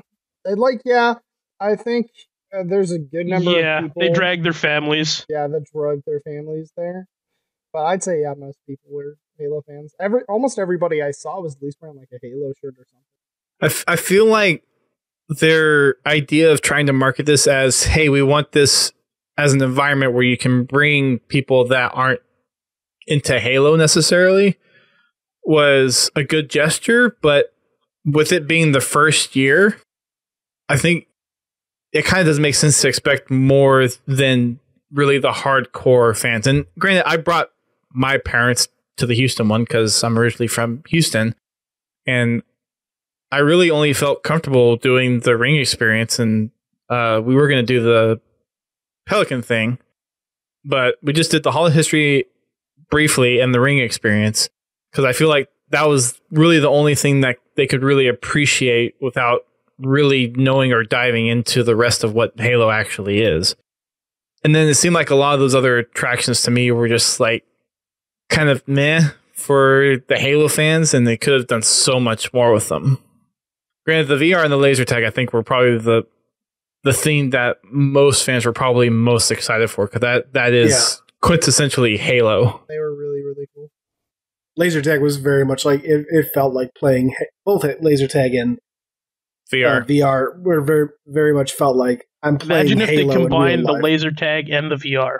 Oh, don't do that to me, Laird. If they took don't the, do that. the Don't give me HTC Vive, if they took the little thing that you can get for it, that you can just mount to whatever and make it a controller, that would be really cool. I would totally be. Well, and if they could somehow, because they could switch it from sniper rifle to assault rifle to battle rifle to whatever, if they somehow could have eye tracking, so when you lift the gun, you'd see through the sight. And, you could change. I'm just saying, just imagine if they could, if you had, that space they had for the. I know we're going on what, we'd like to see. Sorry, this is me jumping ahead. But imagine if they had the VR area that they did and the main stage, but it was now, instead of 3v3, it was now the full 8v8. And enough space to maneuver. And I don't know, I'm just saying, just imagine real VR Halo. like on a large scale, like the full Halo that we know of 8v8 or 16, with combined with the laser tag. I'm just saying, John, or if you're listening, do that next time if there is one. Please, I would love that. What I think would be really cool is with like the Ring experience, for example, next year or whatever, they have HoloLens or something like that. Yeah. To where you can actually... Everyone gets a HoloLens as they go in. You have a HoloLens on, and you see some Covenant stuff, you can go and touch it, and blow it up, do whatever you want with it and explore. And because you still have... That's not a bad idea. Headset. That'd be pretty cool. He's been having intermittent internet issues. Yeah, no, like they did something like that. I think it was either it was E3. They were doing that for when they were promoting Warzone. Yeah, that was 2, 3. Oh no, this is Halo 5. That was 4 years ago. You're back. 4 years ago. Oh my god, that was. Oh man. You were saying HoloLens about the Ring experience. Yeah, so I think it'd be really sweet to have something like that. Have AR where you can explore. My internet. I don't know what's going on. Sorry, guys. That's good. You're good. It just keeps on going in and out for me. But yeah, it'd be really cool to have something where you can explore and have. Because I've seen. I think it was at E3. Yeah, we were just. That's what we were just talking about. Okay, yeah, where they had something like that, where HoloLens you can explore. Like that would be awesome. Or not even just like the Ring experience. Ring experience in the sense of you're walking on a ring and you can go explore what's on the ring. Yeah, having like an actual tour through the Ring experience with HoloLens and a guide, who has a strict just tape or something like that, and you just follow the thing and communicate to people. Instead of just hearing Gabrielle, yeah, that was her name, you could actually see her. Yeah, Gabriella. Sorry, you could actually see her hologram, jumping from different exhibit, and she pops up on like a little pedestal, and you see her and. Maybe you could interact with her or something like that. Imagine this, though. Imagine, like, it. You know how in the Ring experience they segmented it from, like, one section to the next. Imagine if they did that, but it was following, like, a storyline. You start off in, like, a pelican off of the ring as you're, like, coming into the ring, and Gabriella's, like, briefing you on the history of the Halo rings and everything.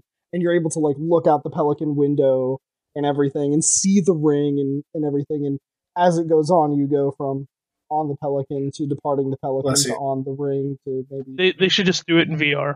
The whole thing. Yes, please. That'd be... Everything in VR. Something like that I think would be VR, but I think the HoloLens would actually play a cool part in more of the holo history type of a place. So if you want to, like, you have a landscape out in front of you so you can kind of look around the landscape.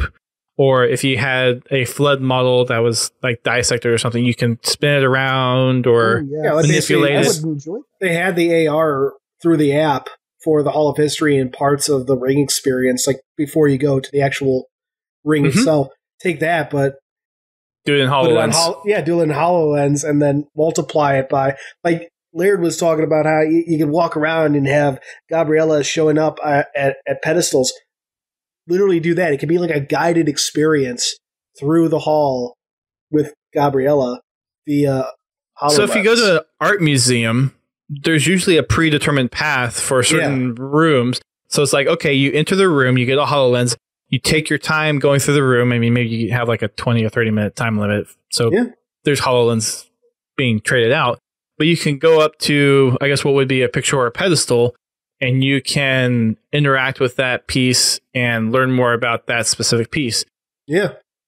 And I guess go ahead, unless there's anything more to talk about the Covenant Escape, which seems like everyone's kind of moved on about that one. One of the things I thought about the Hall of History was there was way too much space and there wasn't a lot there. The way it was kind of described in all of the hype for it seemed a lot like a museum, and it didn't really feel that way. Yeah. Yeah, I got that. I enjoyed it for what it was, but I can't disagree. A lot of unused space. Yeah, you're spot on with that. Most people, I think... Sorry, go ahead. most people didn't even know half of the attractions are downstairs in Chicago. They just saw that one floor, and then that was it. They had to be told, no, down the escalator, there's stuff. Yeah, to be fair, that was on the convention center from what I heard. Yeah. The convention center in Chicago, it's very multi-layered, so you're not really sure where everything is unless you actually ask somebody. Yeah. Or your app was working. Hey, that's what I was going to say. The one thing I didn't like, they need to get some more programmers on that app. That's what we should all amend some more QA. Our least. Didn't they kill the Xbox Live integration right before? First day. Yeah. Which sucks. I want to read this comment that was in the chat because this is actually funny. Having like a zoo attraction, like Exuberance Zoo for the HoloLens thing. Oh, God. Yeah. That's part of like the museum piece. You can learn more about each species of the Covenant. Well, and the thing is, like, if they use something like HoloLens, they could, depending on how many they had, for example, you could have separate rooms that have exactly the same thing. So you could have multiple people going, or multiple groups going at once, and that would speed things up a lot. Yeah. Or HoloLens or VR or whatever, because you could pack more into less space, in a sense. The reason they said too that it was so spread out was for some fire marshal rules, but it's still like they got a lot better with the space management as different outposts came along, but Orlando just felt way too spaced out. Oh yeah, yeah. By the time we got to Chicago, I was saying to everyone that would listen to me. Well, you know, they had to fulfill that 300,000 square feet. Yeah, that's something that changed from the initial planning figures. It wasn't originally that big. No, it got I will say I wasn't expecting there to be that many people. That's what blew my mind, was how many people showed up. It's so not. What you're saying is Halo's not dad? Halo's definitely not dad. I'd call Halo daddy.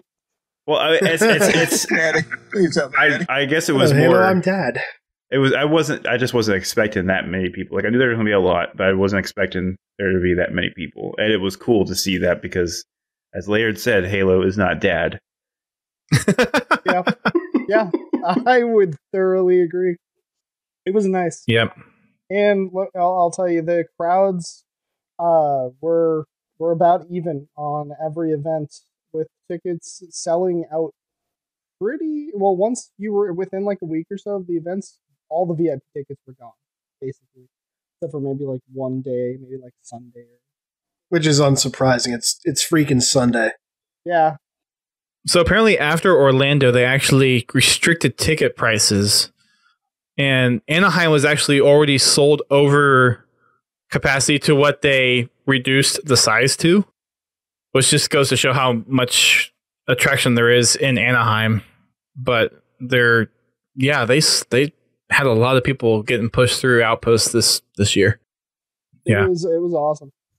Ian, since you're kind of our lore buff here, and Laird kind of too, what do you think, in your minds, what would you change about the Hall of History if they were to kind of redo it, or if a year or two comes along? Have Dr. Keys in there. Do we have an unlimited budget, or what? Well, what's our restrictions? Well, if as a fan, what would you wish for? And yeah, don't worry about budget. Just what would you wish for? I would go with Ian's within reason. Thing. Within reason. So the HoloLens Zoo thing, or like a VR thing. Like the HoloLens idea, I think is the best way you could do it. And really, what I think it needs is some kind of guide, one way or another. Like, even if we can't, let's say you can't do the HoloLens thing, that's just not possible. Maybe you could do something like what they do at the Ring Experience, where you have a headset that's that you can listen to stuff to, kind of like at a traditional museum or art museum, or in a museum. Sorry, but some kind of guided HoloLenses have tour. Speakers, right? Yeah. Yes. So if you were to do it through a HoloLens, I guess you could. Yeah. I'm just saying, let's say you can't do HoloLens, you have to go something a little cheaper. You could do something more like the Ring Experience itself, or like a traditional museum where it's just audio. Microsoft. Something you could do AR on your phone. but something to guide you. No. through Let's the Halo let's universe. let's stay away from Because- AR. We got enough bad experience with that on the Skull Scanner app. I mean, there's nothing stopping Microsoft from grabbing those augmented reality headsets that they are selling at the stores, the cheap $200 ones, and then you just, get those and you create an experience around that. If you're going cheap. But again, it's just it needs some kind of guided experience to take you from the early days within the Halo universe, the colonization efforts, the interplanetary wars, not in that order, and then up to the insurrection and the Covenant War era. But something to guide you through. That I feel is when you walk into the Hall of History as it was at Outpost. It's a bunch of sets, panels with text on it, which for me, as someone who knows about all this, was really cool to see. But I can imagine if you're Joe Schmo, or if you're anywhere from, I'm the parent or I'm the friend that got dragged along, up to I'm the guy that just plays the games, anywhere in there, how likely are you to engage with all of that text? Yeah, there needed to be some kind of video or some kind of video production, or some kind of like Ian was saying, I guess it would be a get caught up on Halo video, last time on Halo, But I think it should be done however you were going to present it, whether augmented reality, video, however, video presentation. It should be one for each species, or not species, faction. So, you have one for the UNSC in their little section, one for the Covenant, one for Forerunners, one for... Well, I think that'd be a good way to end the experience, but there should even just be, before that, there should be some kind of rudimentary introduction to the Halo universe from an in-universe perspective. Yeah, I think the thing that killed that is they wanted it to be the UNSC or the UEG making this propaganda campaign, where I think it would have been better fit if it was just 343 providing the history of the franchise.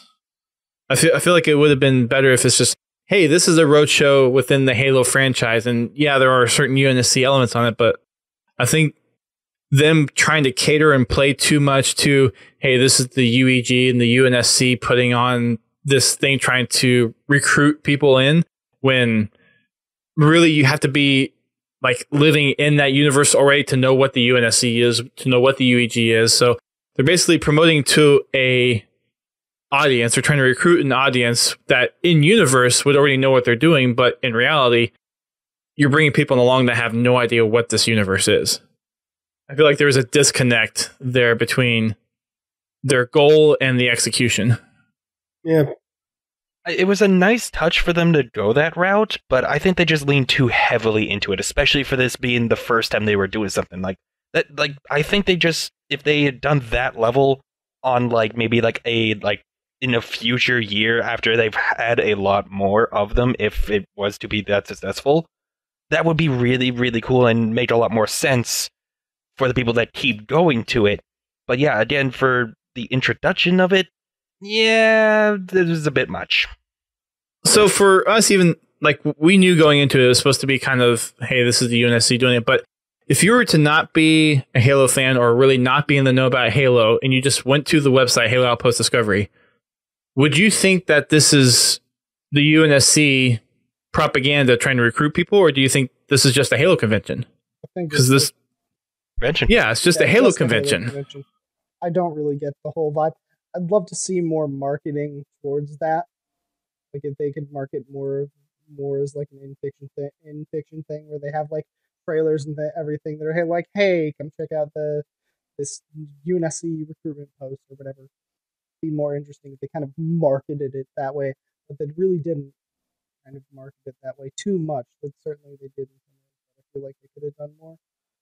Yeah, it's one of those things. It's hard to say how they should have done it, but I mean, hindsight's 2020. We're saying, hey, we think it could have been done better, but overall, it was definitely something that they did a pretty good job with, given all the constraints and all the issues.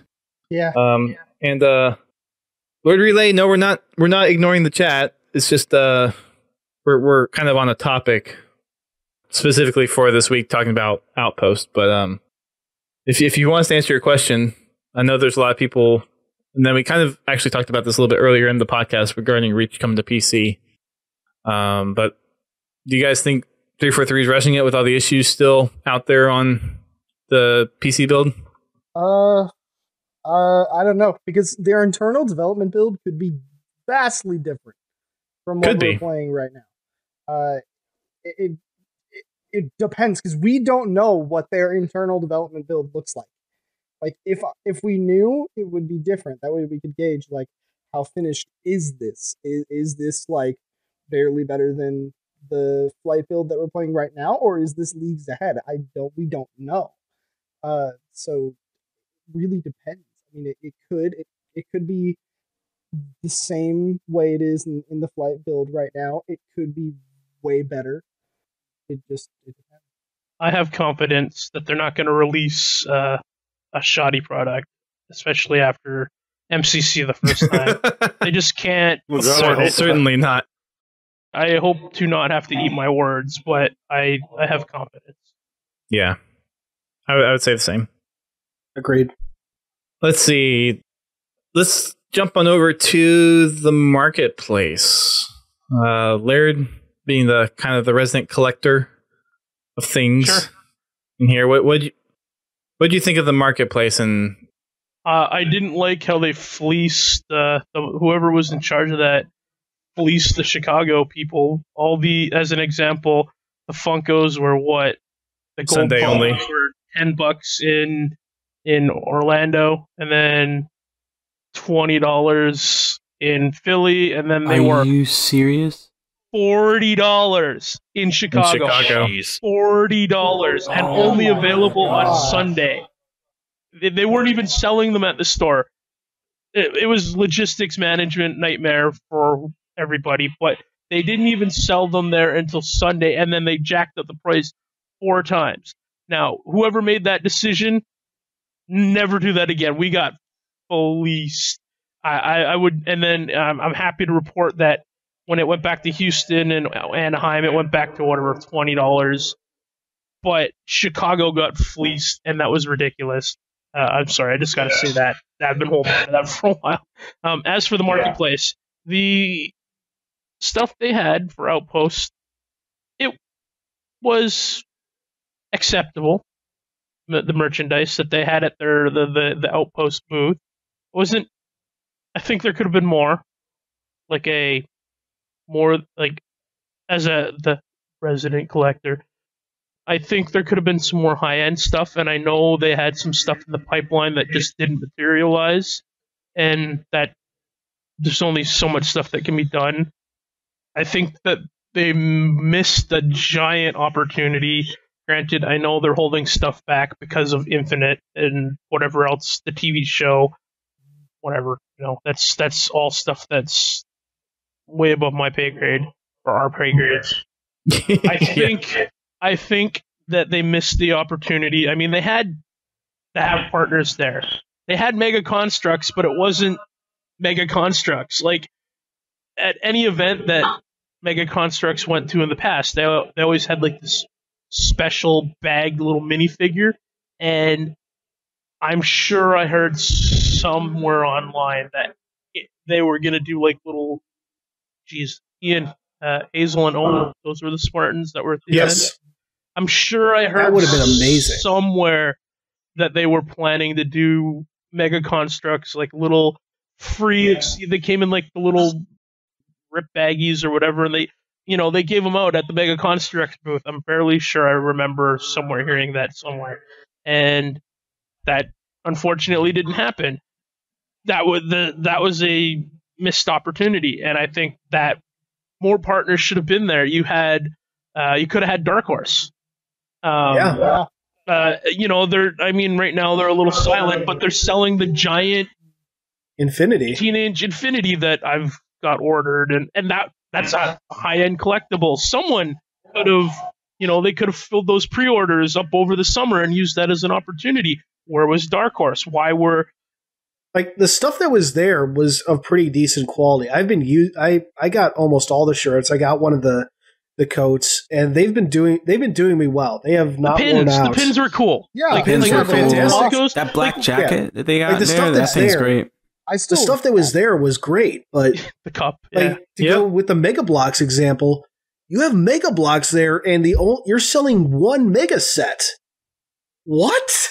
And no one from Mega was actually there, like, or Mega, or whoever owns them now. Like, it was run by staffers that were local to the event. Like, I think that they should have definitely had more partners that still sell their licensed partners. Like, so Dark Horse and Mega, or sorry, Mattel.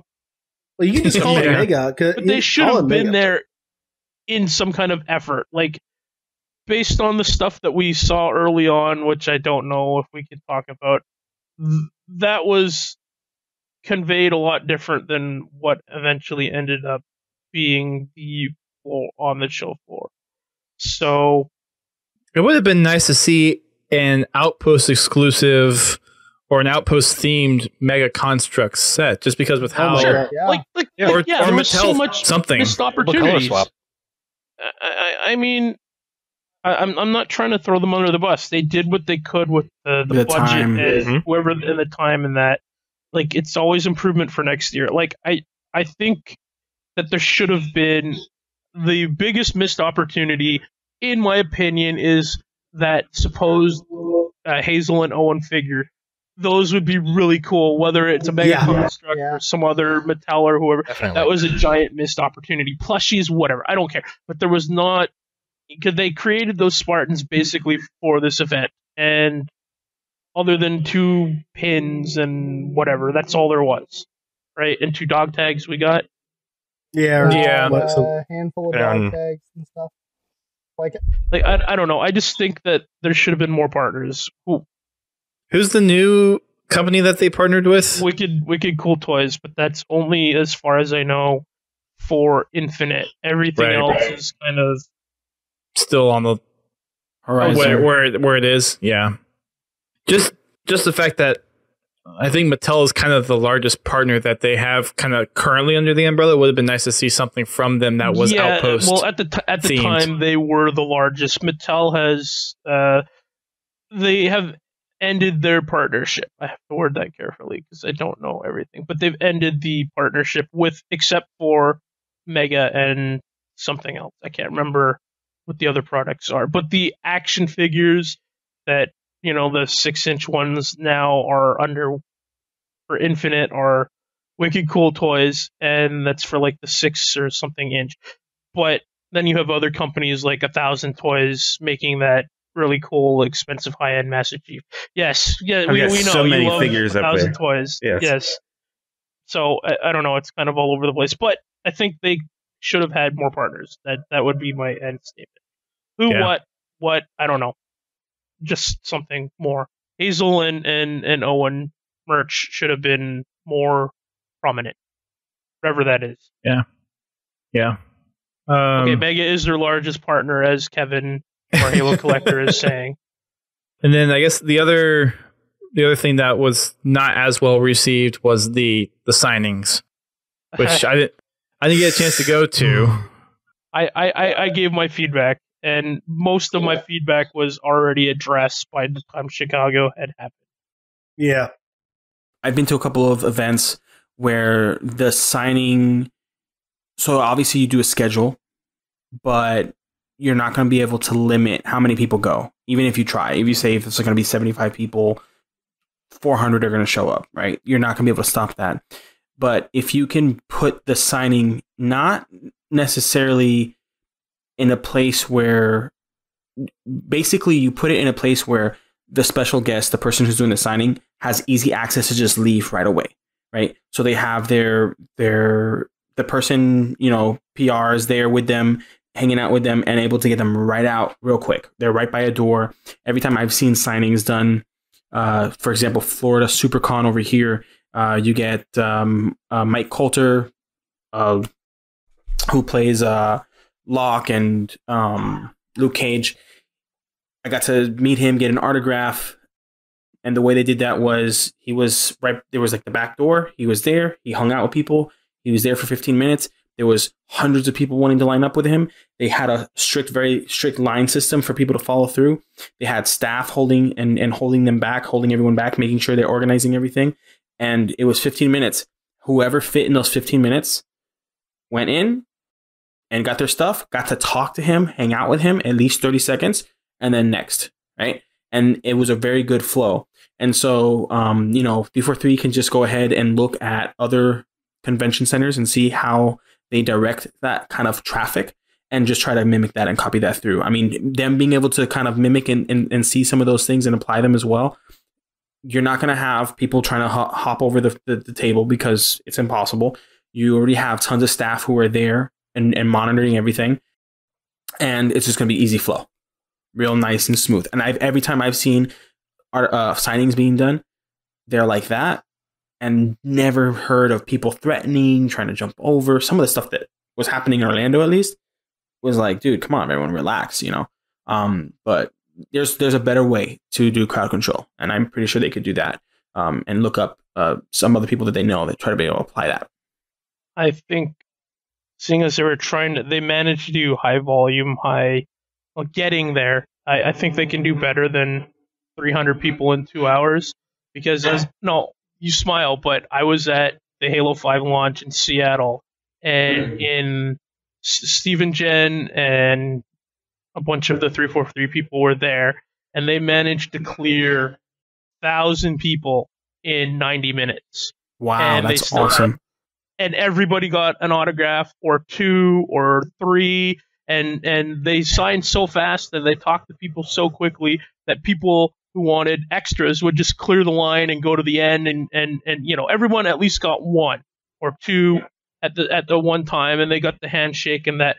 But it was basically what happened was they put their item down on the table, whoever it was, the first person, and then they did the handshake and signed the thing. By the time the first person was finished at the end of the line, did their handshaking and their picture or whatever, their item was waiting for them at the end of the table. They just grabbed it and left. Same thing. It was just speed, but they got through. Now, I know Steve and Jen like to talk because that happened a lot of times and it cut down on it. I think that what they need to do for the autograph thing is the handlers need to remind Steve and Jen that there are people from, and I know it might not be as personable, but it's, if people are traveling 1,000 miles to meet Steve and Jen or whoever the big person is, and they're told they're getting a free autograph with admission, or that's another thing that they need to figure out. Yeah. But what I suggested to John was that if you want to do mass volume like you did in, at the Halo 5 launch, I mean, I can't remember if you had started there or not at that time period. But anyways, have pre-signed posters or a pre-signed little thing so that a person can use that 75 or 80 or whatever it was, as you can get your own personal item signed, whatever it is, a statue or whatever. The first 75 people, you get whatever you brought signed. Anybody after that, one item gets a poster. Get the poster. You get your signed item, and you meet Steve and Jen, but you're up. Hi, how you doing? Picture, grab your poster, get the f*** out. Excuse the language. And next. Then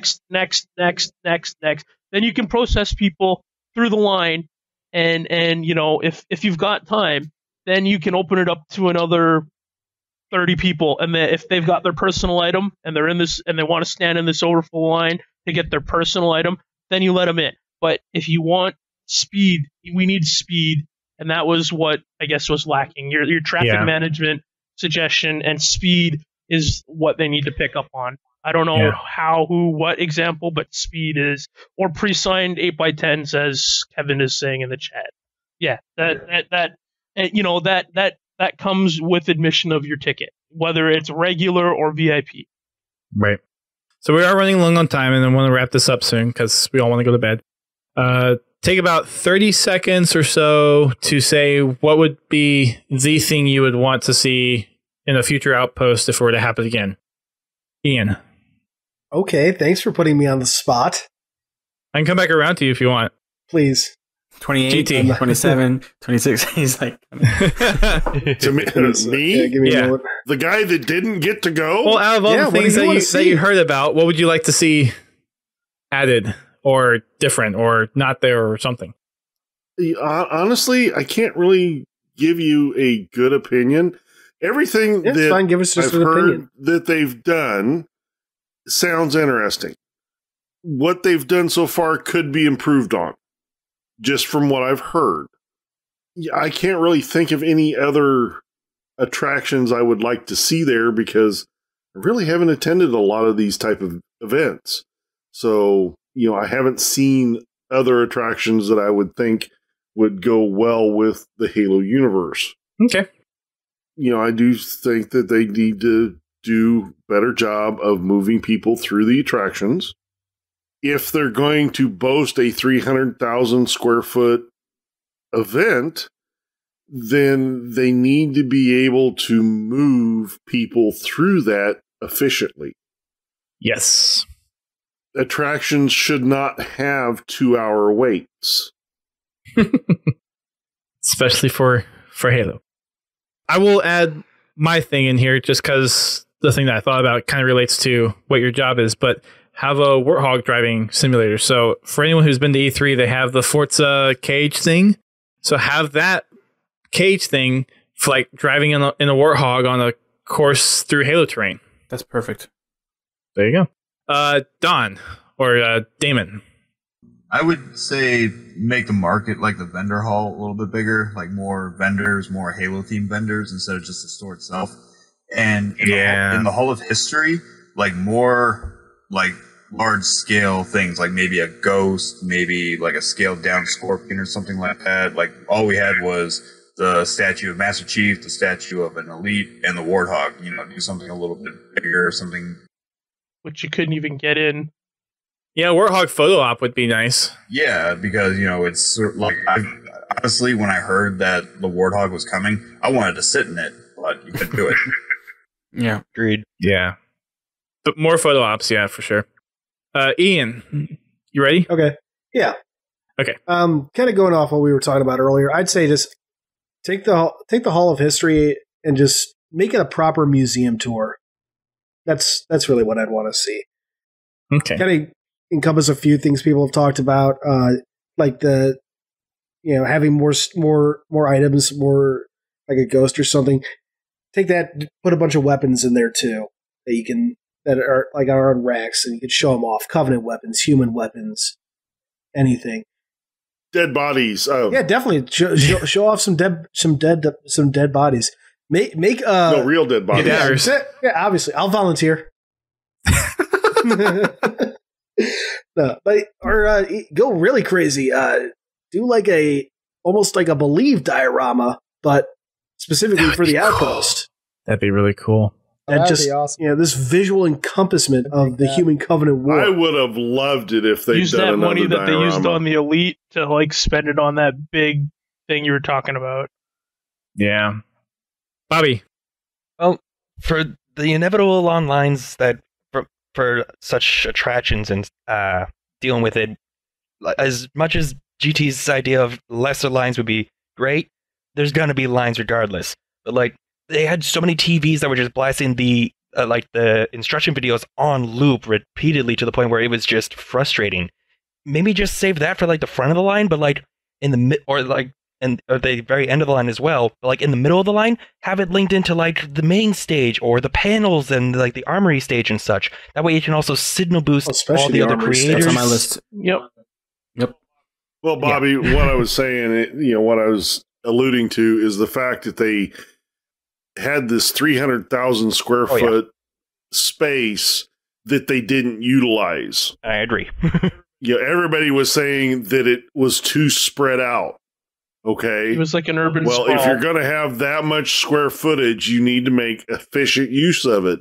So that means The laser tag arena, you need 2 arenas. The ring experience, you need to double up on that.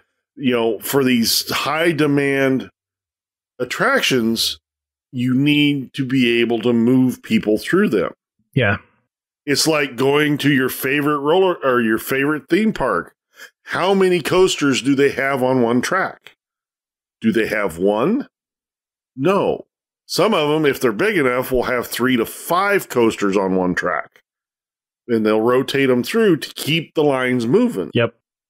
I think they actually did that with the Covenant Escape. I think it was slow at start, but they managed to double throughput on that one. Because the 2 runs, like you said, now, granted, I will give them the fact that this is the first year they've done it. It's the first time that they've ever pulled anything like this, so they had no idea what to expect. Right. For sure. I mean, even with Hershen helping them set things up, they had no idea what to expect. Right. Yeah. Because Halo has never done this. But now they have. So, I can understand why things were the way they were. But as far as things to improve on, take and look at what they did this time. And if they're still going to go with that much space, then they need to make sure that they double up on the popular experiences that they carry over. And they'll at least have a feel for what those are this time, after this time. Hungry Bear. Yeah, so actually I have a list here. Panels. So I've been to some conventions. One of the things they could do is get people inviting people into the panels. Some of the panels seemed a little empty, right? Sparse. And so I've seen some panels where they have people inviting people into panels, letting them know, having a big sign of what the panel's about, and then afterwards they bring a table out of swag. So if you've gone to the panel, you sat through all the way to the end, you're able to get swag, right? So each panel can have a different poster, right? A different Halo poster. And then you're able to say, oh man, I want to collect all the posters, so I want to go to all the panels, right? And so you really try to make your way through all of those. Another thing that I have here is VIP being able to have fast passes, right? So if you are VIP, you should have fast passes. Disney does the same thing, right? Where the lines, instead of taking an hour to 2 hours, can take maybe 15 minutes, right? And you fit, if a capacity of one thing is 8 people, for laser tag was 6 people, you have 3 from the VIP, boom, okay, and 3 from the regular, and you have it flow through that way. Then we have Easter eggs. So having Easter eggs, I know that the AR was kind of something, but I've been to E3 where they're like, hey, if you run into Major Nelson, he's got a pin for you, kind of thing, right? So you'd be like, hey, if you run into Jeff, he's got a pin, look for him. He's wearing such and such shirt, or who he is, so just go look for him. He's got a pin if you find him. And that keeps people trying to be focused on the social medias and keeping, there you go. Hey, look for Dustin. He's got a pin for you. So you could kind of do that kind of stuff like that, where it keeps people wanting to be engaged on the app or social media, right? And then I've been to a couple of conventions where we did get some of the items, like we got 6 months of Ultimate, but also them doing something where we did get the Dave & Buster's coupon, but maybe a whole paper full of different coupons from restaurants all over, right? So when Microsoft does an event, you say, hey, go send some recruiters over there. They go in, they find the Chili's in the area, all the restaurants in the area, and they say, hey, look, we can get them 15, 20%, one free drink for everybody or whatever. And then that kind of encourages everybody to eat out. And then what that does is also encourage other people to have Microsoft back, right? They really want them to have back. Maybe they have swag at all these restaurants. You show up. No, because then you get into it's more expensive and stuff. But like, if you can just talk to the manager and say, hey, look, can you get us a 10%? Can you get us a 5%?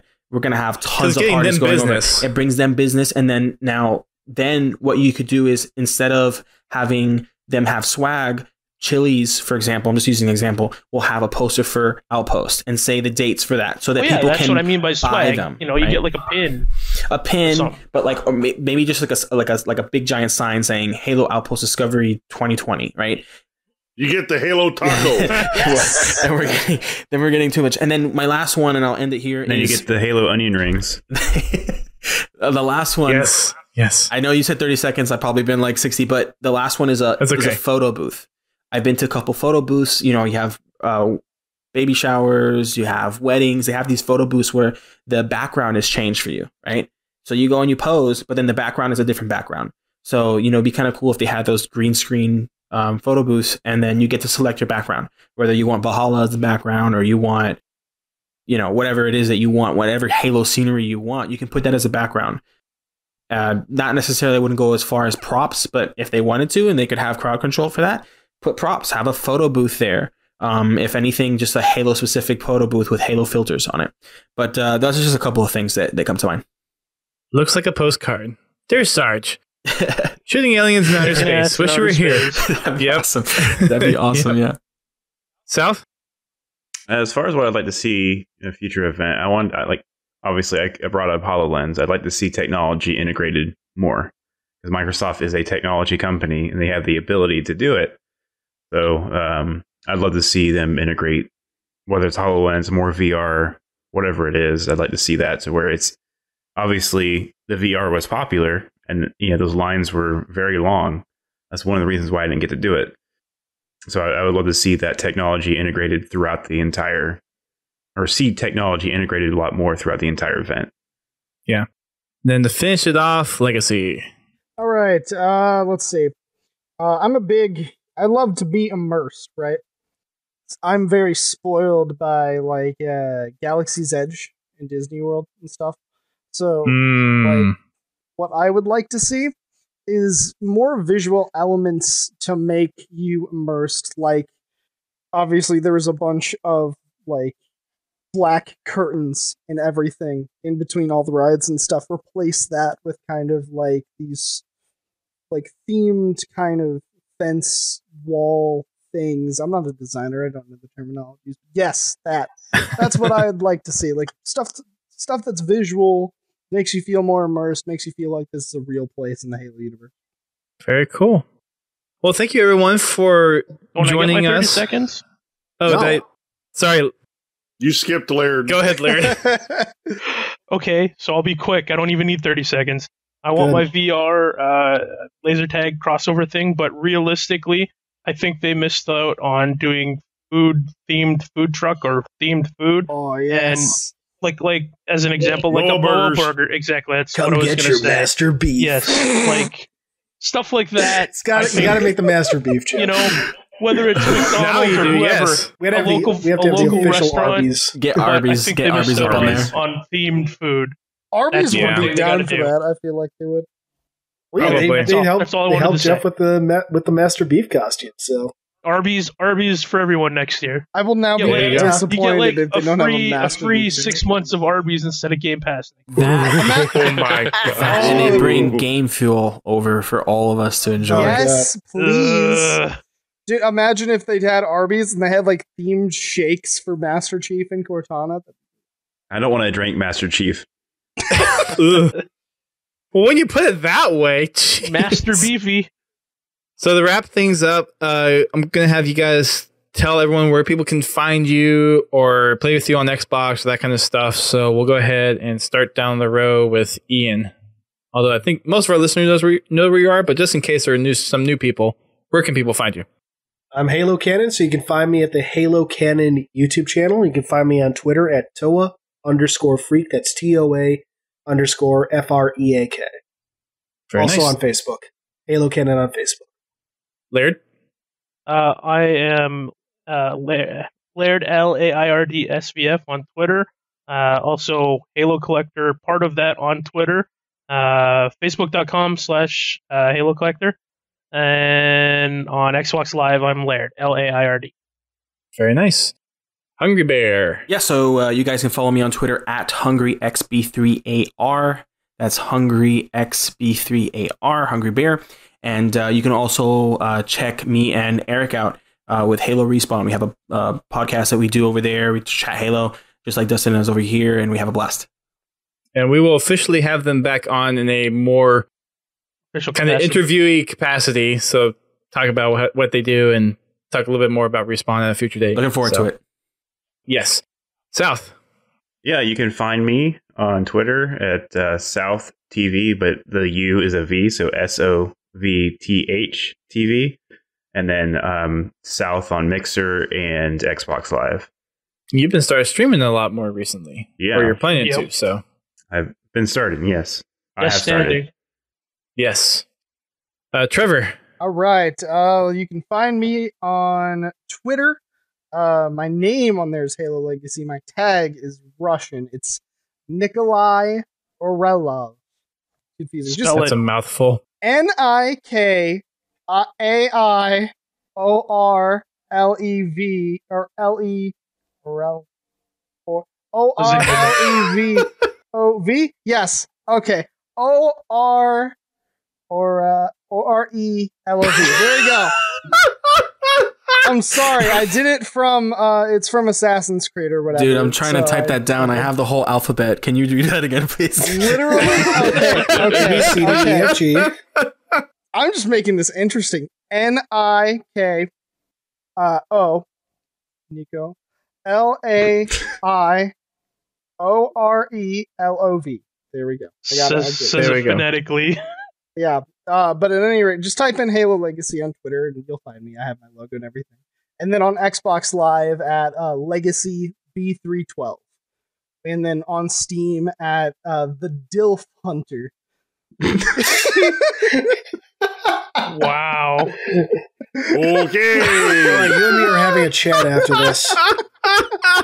That was my friend's doing. We share an account. All right, Damon. Sure.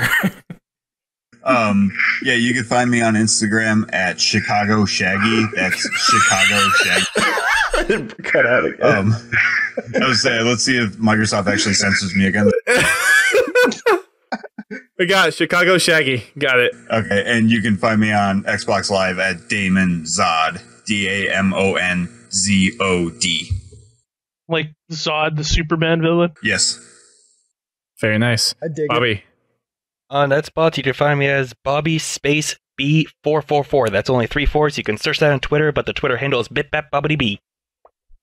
Bip, bap, bam. That's going to roll right off the tongue. Nice. It was a failed rebranding. It works, though. There you go. GT, where can people find you on the internet? You can find me at Twitter at Godzilla Todd. Find me on Mixer, Godzilla Todd. I am, now that Reach is coming to Steam, you can find me on Steam at Godzilla Todd and Xbox Live at Godzilla T. Not Dilf Hunter? Very nice. No, not Dill Hunter. I hope everybody enjoys my Steam gamer tag. No, I can't finish that. will. It'll get you in trouble. I'm going to change it. I just am too lazy. I haven't gotten around to it. As for me, you can find We'll see. me at Duststorm on Twitter, at Duststorm117 on Facebook, Duststorm117 on Steam, Duststorm Pettigrew on Instagram, Duststorm Pettigrew on YouTube. It sucks that Duststorm is such a common used thing. And then I am Pod Duststorm on Xbox, spaces where appropriate. And yeah, that's most of my stuff. So thanks again, everyone, for coming onto this. I know this was a big podcast with a lot of guests on, but we did great. Good to see you all. It was good to meet you all in person over the summer. Oh, yeah. And here's hoping that it happens next year. Fingers crossed. Hope so. Thank you to all of our listeners, whether it was via the live stream or via download. Appreciate all of your time to take a listen to us. Go follow all these folks, and we will catch you either with Fragging Friday tomorrow or on the podcast next week. Keep on fragging them trucks.